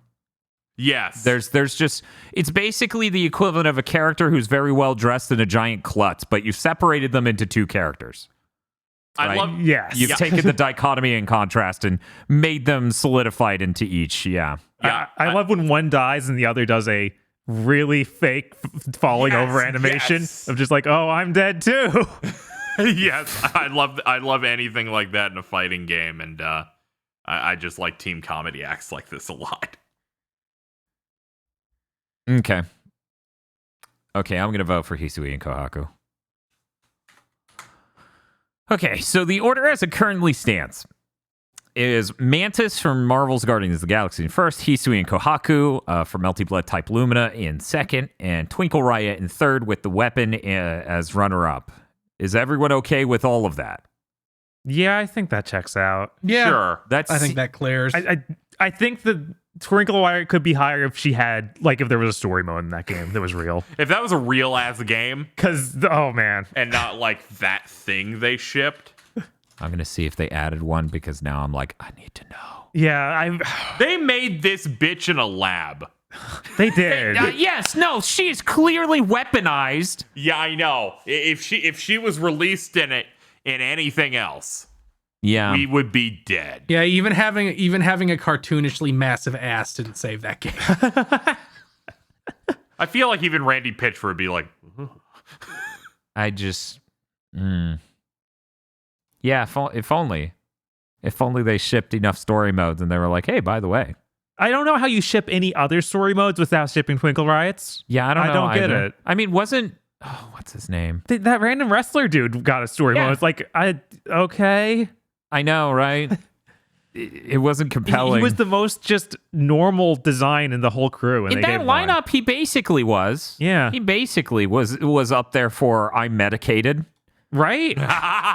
You know, him and a few others for sure are just the normal ones. And then you have this gaggle of quirkiness roaming like wolves through the streets. But yeah, I think that order sounds correct. So I'm going to read it off. Everyone seemed to agree. Runner up for Quirkiest Character of 2021. Runner-up is The Weapon from Halo Infinite. Third place goes to Twinkle Riot with an exclamation mark, R capitalized, and 10 in the middle from Destruction All-Stars. Second place goes to Hisui and Kohaku from Melty Blood Type Lumina. And first place goes to Mantis from Marvel's Guardians of the Galaxy. And we're at our final category. Whoa. Biggest fuck up, sponsored by the GTA Definitive Trilogy. So bad, we're like, just don't even. Keep that separate. We have 10 nominees. They are Abandoned, which, as sad as it is, we will have to clarify what that even is to our audience because I feel like it's gone. Right. Yeah, I have no idea what that is. Balan Wonder World, Battlefield 2042, Guilty Gear Strive's online lobby system, Halo Infinite campaign, Halo Infinite multiplayer, Magic: Legends, New World, Sonic Colors Ultimate, and Ubisoft Quartz. Should we still include Ubisoft Quartz? We did the NFT thing. We did. Maybe we don't even need it. Yeah, cut it. Yeah, I'm gonna cut it. Yeah. Can I explain Abandoned? Yeah. All right, so Blue Box Game Studios popped up. They were Oh my god, it's that. Blue Box Game Studios popped up. They signed with Sony to get like a PS5 exclusivity on their indie game where it was using stock assets and stuff. And people were like, this could be a Kojima game. And then it just became this feedback loop of maybe it is. Here's all this conspiracy shit. We watched that one thing from Mr. Grind that described all of it, and it was insane. Yeah, it just keeps going. And it seemed actually kind of probable. And all of their all of how they advertised it was terrible. They're like, here's what we're going to do for our trailer. We're going to make a launcher on the system. So you download an abandoned trailer app. Yeah. And then the app didn't work. And it turns out the trailer that they presented in the app when it finally worked and got a patch was a trailer of a video of a man aimed at the floor so you can't even see him walking across a wooden floor that they had already shown on Twitter. And then it came out that these people haven't really delivered a game ever and are seemingly grifters and recently promised that they will totally release a game that they promised to release on Steam that isn't this one. Who knows what the fuck this is? It's not going to come out. Okay. I want to lobby for something real quick. Okay. Can we combine Halo Infinite campaign and multiplayer? Sure. Yes. They have different problems, but Although, sure. it's different. In fact, I changed my mind in the span of that sentence again. I think they should be separate because they're such drastically different things, and Microsoft treats them as separate. Yeah, I genuinely feel like they need to be separate because I have different feelings on both of them. Okay, but here's the thing. Would we do this to any other video game? I would 100% insist this if they were separated surgically the way Microsoft did. If I didn't have the ability to play one of them an entire month early and give them money in it. Yeah, I guess this would be the same thing if Last of Us 2's multiplayer actually came out the year it came out, but came out several months later. Yeah. So I would totally accept it for that too, I guess. Okay. Yeah, like if Street Fighter 6 comes out and its versus and its campaign is a different app. That's not true. The campaign here is not a different app. Yeah, technically they all launch on the same thing. Yes. Well, it's considered technically DLC. Yeah, the campaign is DLC for the main multiplayer experience. And it's safe to say that the vast majority of people who have played the multiplayer of this will never play the campaign. Okay. I'll go along with it. So we get 4 votes. There are now 9 candidates. We'll let Bob start. Bob? The Halo Infinite campaign. Okay. What a mess. Yeah. Yeah. The launch condition of the Halo multiplayer was also really dire. It didn't have Slayer. Yeah. They made me not want to play Halo online of all things. Yeah, it's kind of nuts. Yeah. It's like when I literally will be like, oh, it matched me another capture the flag match. I'm leaving. I'll just turn the game off. Magic Legends. Okay, come on. We went over this in an earlier thing of this game released in beta and then just shut down. Yeah, it didn't even release fully. It died. It died in the womb. It didn't even come out. Yeah, it sounds like it was in an open beta for months. Yeah. And then just went goodbye. Yeah, you could spend money. There were microtransactions in that open beta. Oh. Yeah. Oh, Yeah, no, that's not acceptable at all. Yeah, that isn't acceptable at all. You in fact, I would say there should be some kind of legislation that says you can't call your game a beta while having microtransactions in it. I agree with that, yes. Yeah, that should not be legal. And Battlefield 2042. Okay. Come on. No scoreboards, seizures. This isn't okay. That's true. That is the only game on this list that tried to... Oh, wait, Balan. Yeah. Well, Balan's patch was there in time for launch, right? Guys? No. Guys? No. it was a day one No. patch, yes. Okay. Was it? I thought we Yeah. found out about it before. I think- The day it came out, and then the patch was a couple days later. No, it was people got the game early and then they posted about it and then everyone Oh, it was added review it. copies. Okay, that's Yeah. right. Yeah, okay, it was review copies So- and street date stuff. So Battlefield 2042 is the only game to ship with seizures, is what I'm hearing.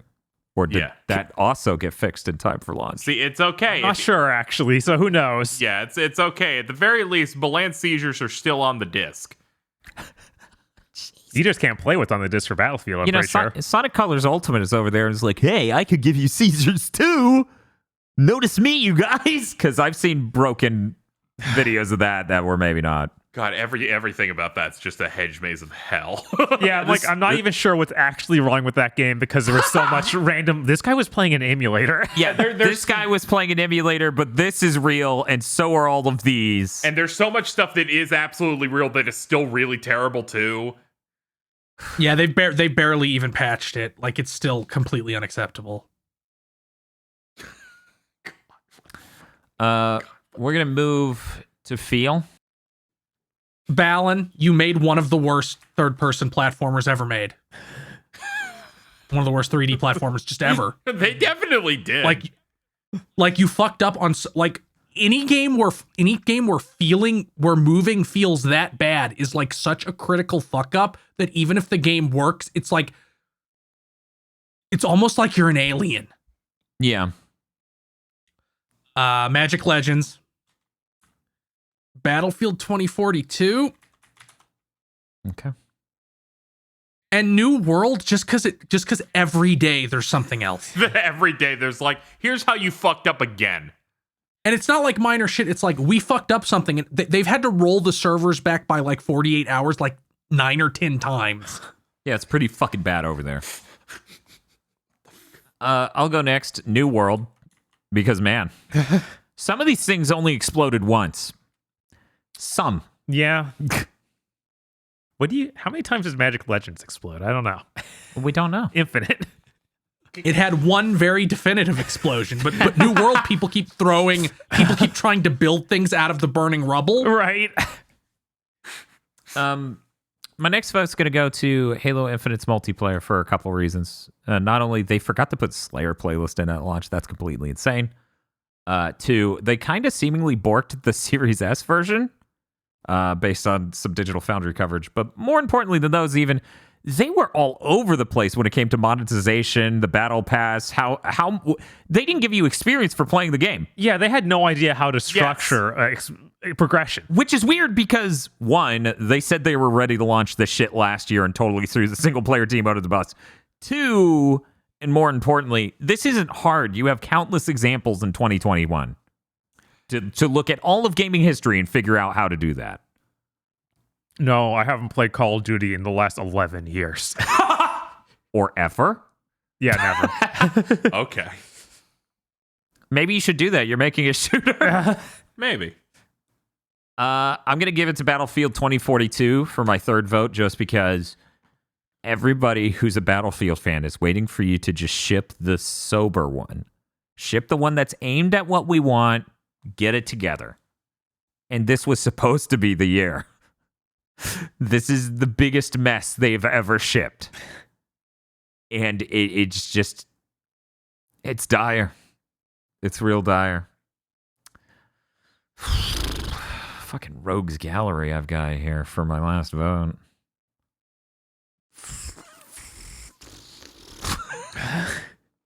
Let me just highlight some of these. Think about them. I'm just thinking about how fucking one of them isn't even alive anymore. I would argue Abandon's not alive anymore. But That was a Ponzi scheme. that's true. And it's not working. Alleged. Alleged. You know, I'm going to give it to Abandon. Reason being, it was certainly really loud and how loud it fucked up. The amount of, we're releasing an app and that app's going to be how you watch snippet trailers for our thing and it's going to run real time on your console. And then they launch it and it does literally nothing. And then they patch it and then you can't play the cutscene. And then they finally patch it and you can play the cutscene. It's 8 seconds and it's showing the floor and it's showing somebody with shoes walk. And it's something they already showed you Yeah. on Twitter. So you download the app for nothing. Yeah, that app is not small. No. Yeah, and you would only know about the app from them. It's intense. Yeah. Really, really huge fuck up energy. So those are my votes. Feel. I already voted. We're going to Casey. Yeah, Hello. I already voted. Hello. I'll pretend to be Phil as well. Halo Infinite multiplayer. What really gets me on this more than the campaign is because the core gameplay that they're offering here, I love. Like, I like the shooting. I like the general, like, interactions between enemies. I enjoy some of these maps. This is a good time. I come out of it pleased. But when it came out, you could potentially gain nothing from playing. Yeah. At all. Complete these challenges. Here's our battle pass. You paid money for it. You could potentially get nothing. You can buy these experience boosters. They will do nothing. It's multiplying by 0. They had to find ways to fix that. Then they had to find ways to boost that because it still was an unacceptable amount of 20 matches will get you 1 level. So they had to fix it, and now it's a little bit better in terms of like, oh, each day I can get a level pretty effortlessly. They didn't have Slayer. Their progression system just in general, the rewards in the battle pass are really bad because really they gutted that battle pass's things you get so that they could have more things in the store. Yeah. That is also terrible. Yeah. The weird split between the battle pass and the weird timed store stuff, like the events they do. Yeah. Bizarre. Yeah, the whole way those events work is insane. Of like, oh, to get earn points for this event, you need to randomly draw a goal for that event. Yeah, that is What? also really terrible where they have these special events that are a free pass. However, that might be even dumber, where you have to get the specialized challenges, and even re-rolling challenges seems to not have them pop up, though I did see that they were going to change that too, because this is another thing they had to fucking fix. But also there's the general progression of it. When it came out, where it's impossible to max this. So you're doing the Japanese armor event. You're going to spend 1 month getting the shell, 1 month getting a shoulder pad, another month getting another shoulder pad. And these are the biggest things you get from that. And the rest of it's like trash. And it's just insane. This came out and everything around it that isn't the core gameplay is a complete miss that it makes the act of actually playing it undesirable. Because there's just so many problems around it. Yeah. Where I'm like, you made something really cool.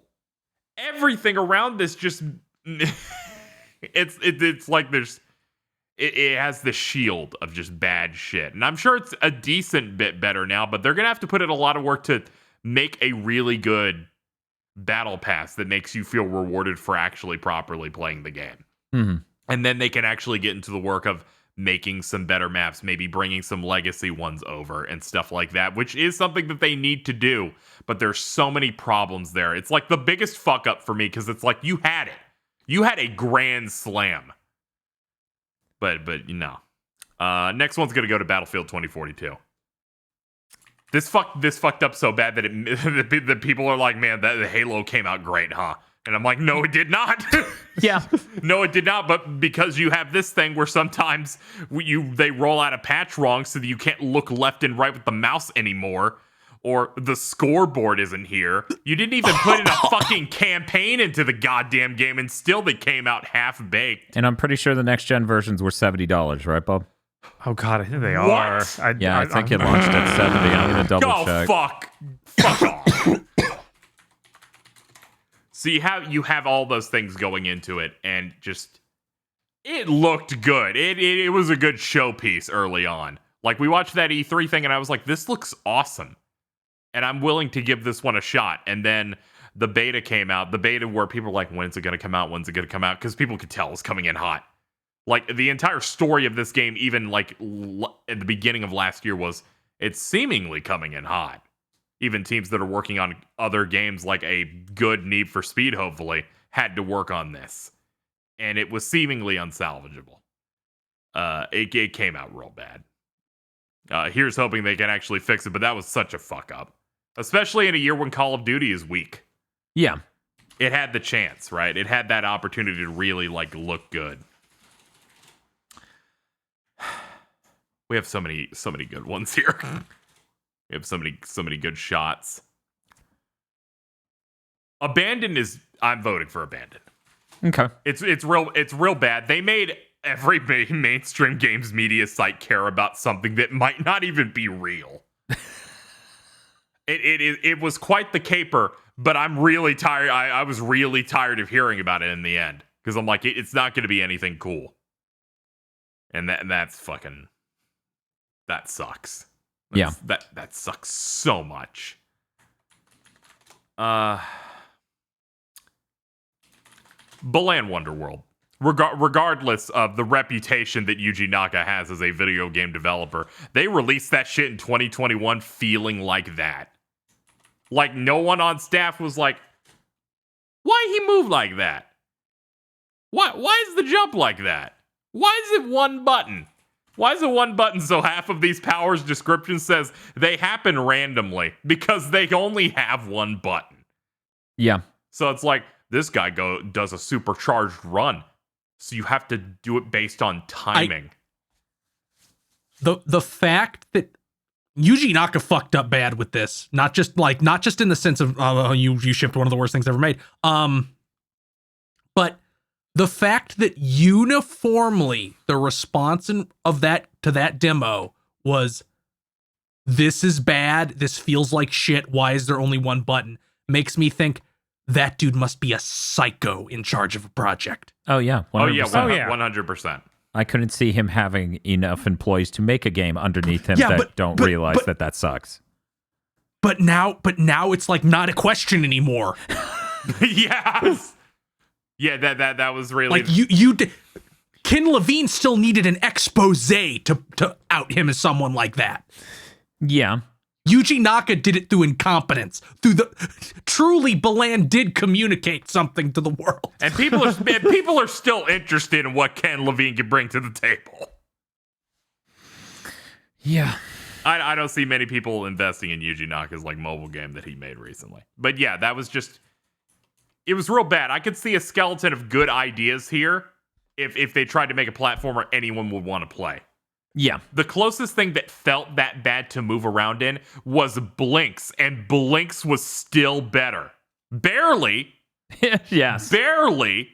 But also, that came out 18 years ago. Yeah. That should be all of mine. Okay.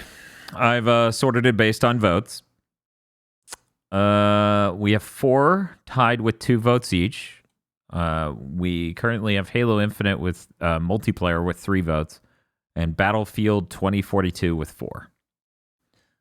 Does anyone?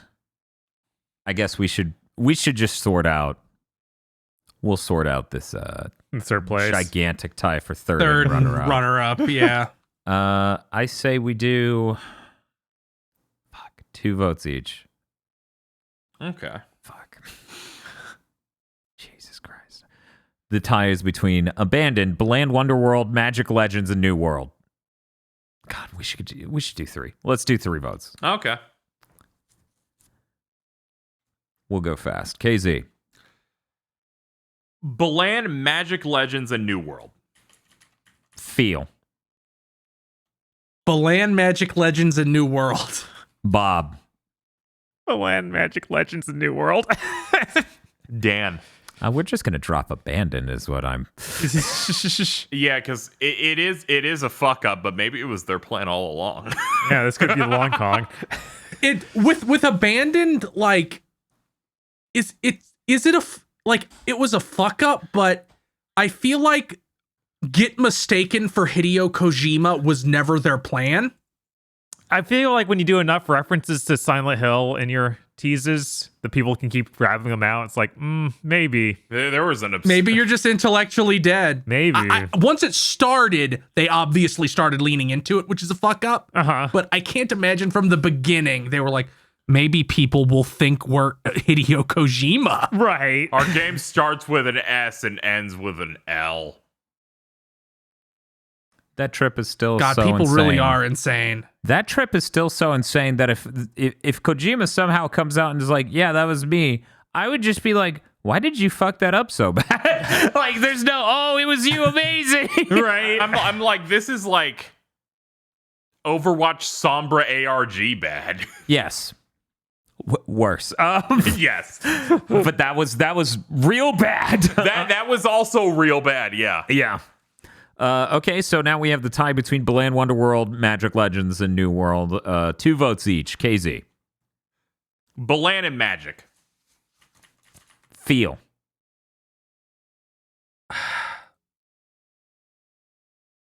Balan and Magic. Bob. Magic and New World. Yeah, I'm gonna do Magic and New World. So currently that means Magic is ringing out on top. Everyone voted for it. Everyone seems to feel okay, and then we can bang out runner-up. Is that? I'm fine with that. Yeah. Yeah. 100%. Okay. How the fuck are we gonna do? I'll just switch to New World. It is objectively the bigger disaster, but Balan just upset me. Yeah. Balan is such a deep level of incompetence that it's like Balan Wonderworld is Yuji Naka fucking up scrambled eggs. Yes. New World is setting the kitchen on fire. One is obviously worse, even if the former is more baffling. One's more pathetic for sure. Balan is like burning ice cream. How'd you do that? But yeah, I can also pivot over to New World because New World fucked up and then fucked up again and again and again and again. And that's what I was going to say. New World feels like the renovation project in your city that somehow lights the city block on fire 5 times. Yeah, New World is what happens when you take a team that isn't ready for a hyper intricate, insanely massive game. So literally everything's sprouting like leaks. Yeah, It's everywhere. It's like that part in Vegas Vacation where Chevy Chase almost destroys the Hoover Dam. So here's the thing. I would vote for New World. Phil said he would switch to New World. Sounds like we want to give New World a runner-up. Yeah. Yeah. Yeah. I hate to do this at the last category. I believe firmly New World should be higher on this list than Magic Legends. That is genuinely something I New World earnestly still believe. exists. New World still exists. Magic Legends accepted people's money and is gone forever. One of these is made with Bezos money. But that didn't save Crucible, so you can't say it would have died without Bezos money. Yeah, this is biggest fuck up. Meaning it had the most going for it and still fucked up.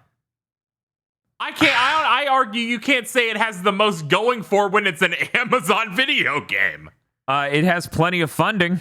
It does, and we've seen through examples in the past that does not matter. There are countless failures in the Magic the Gathering video game universe. I don't think any of them can even approach this one. But you don't know that isn't the case. There are too many ants to count. I will not be deterred by your mystic maze. I genuinely believe the game that lights on fire once every other week for 2 months straight deserves biggest fuck up more than Magic Legends. That is not to say, of course, as with every category, everyone fucking deserves to be on this list. If we could, we would just go, hey guys, we sorted the list. Here are the top 10 fuck ups. That's how it should be in a perfect world. Yes, sidebar, fuck you, Guilty Gear Strive. Jesus Christ, man. Yeah, I have no idea what the fuck's wrong with them. And obviously a fucking Halo Infinite campaign, but, that's just, we can only vote somebody. I feel like I played more of Melty Blood in, like, the week I owned it than owning Strive for 6 months, because Melty Blood is just like, it's just easy. Yeah, just hit play. And it's like, of course I didn't vote for the campaign. I remember all the times Dan's like, I'm not worried about the multiplayer for Halo. And then look what they did. Yeah. So no one agrees with me that the New World should be above Magic Legends. I'm torn. Yeah, because it's definitely a bigger. It's definitely a bigger disaster. But just the patheticness of giving up before you launch your game. Right, it's just like Crucible last year. Like you failed after you let people play your game. You're like, no, actually, never mind. This year, like New World, Crucible got rid of the mode we played, and then disappeared. At least as of the recording of this podcast, I feel like New World won't be on some sort of short list of an article 3 years from now. And be like, games canceled before their technical release, or games, online games shut down before they actually came out. They still took your money though. So, but I'm in the minority. Everyone believes Magic Legends should be third place. Bob? Yeah, I'm also torn, but I think that it earned it. Okay, but I can understand the card that is going around exploding. Yeah, is you drive. It's still distracting. Like all year long was doing that compared to one that just blew up and is done. One of these feels like a Wonka Vader factory that keeps trying to crash through the glass ceiling and it can't. So it just crumples and murders the children every time. All right, get in. We'll scoop the older ones out and then he can get in. They weren't like you. You're the special child. Wait, why aren't you getting on the elevator with me, Wonka? No reason. Okay, then I'll concede. I tried. So. I mean, you were right, but it's just that we're in such a bad place that fucking Sonic Colors couldn't even rank. I know, isn't that insane? One of the This was a year with highs and lows. Also, this is a category where we weren't allowed to nominate GTA on fucking definitive. Yeah, I don't know what this top looks like when one of the spots disappears wholesale. Okay, I'm going to read it off then. Biggest fuck up, sponsored by the GTA Definitive Trilogy. Runner-up, New World. Third place, Magic Legends. Second place, Halo Infinite's multiplayer. And first place, biggest fuck up, sponsored by the GTA Trilogy. Definitive Trilogy. Is Battlefield 2042. Nominees, get help. Well, that's it. Wow. We did all the categories, so that means all that's left is doing our top 10s and the game of the year. Oh man, we do one of those.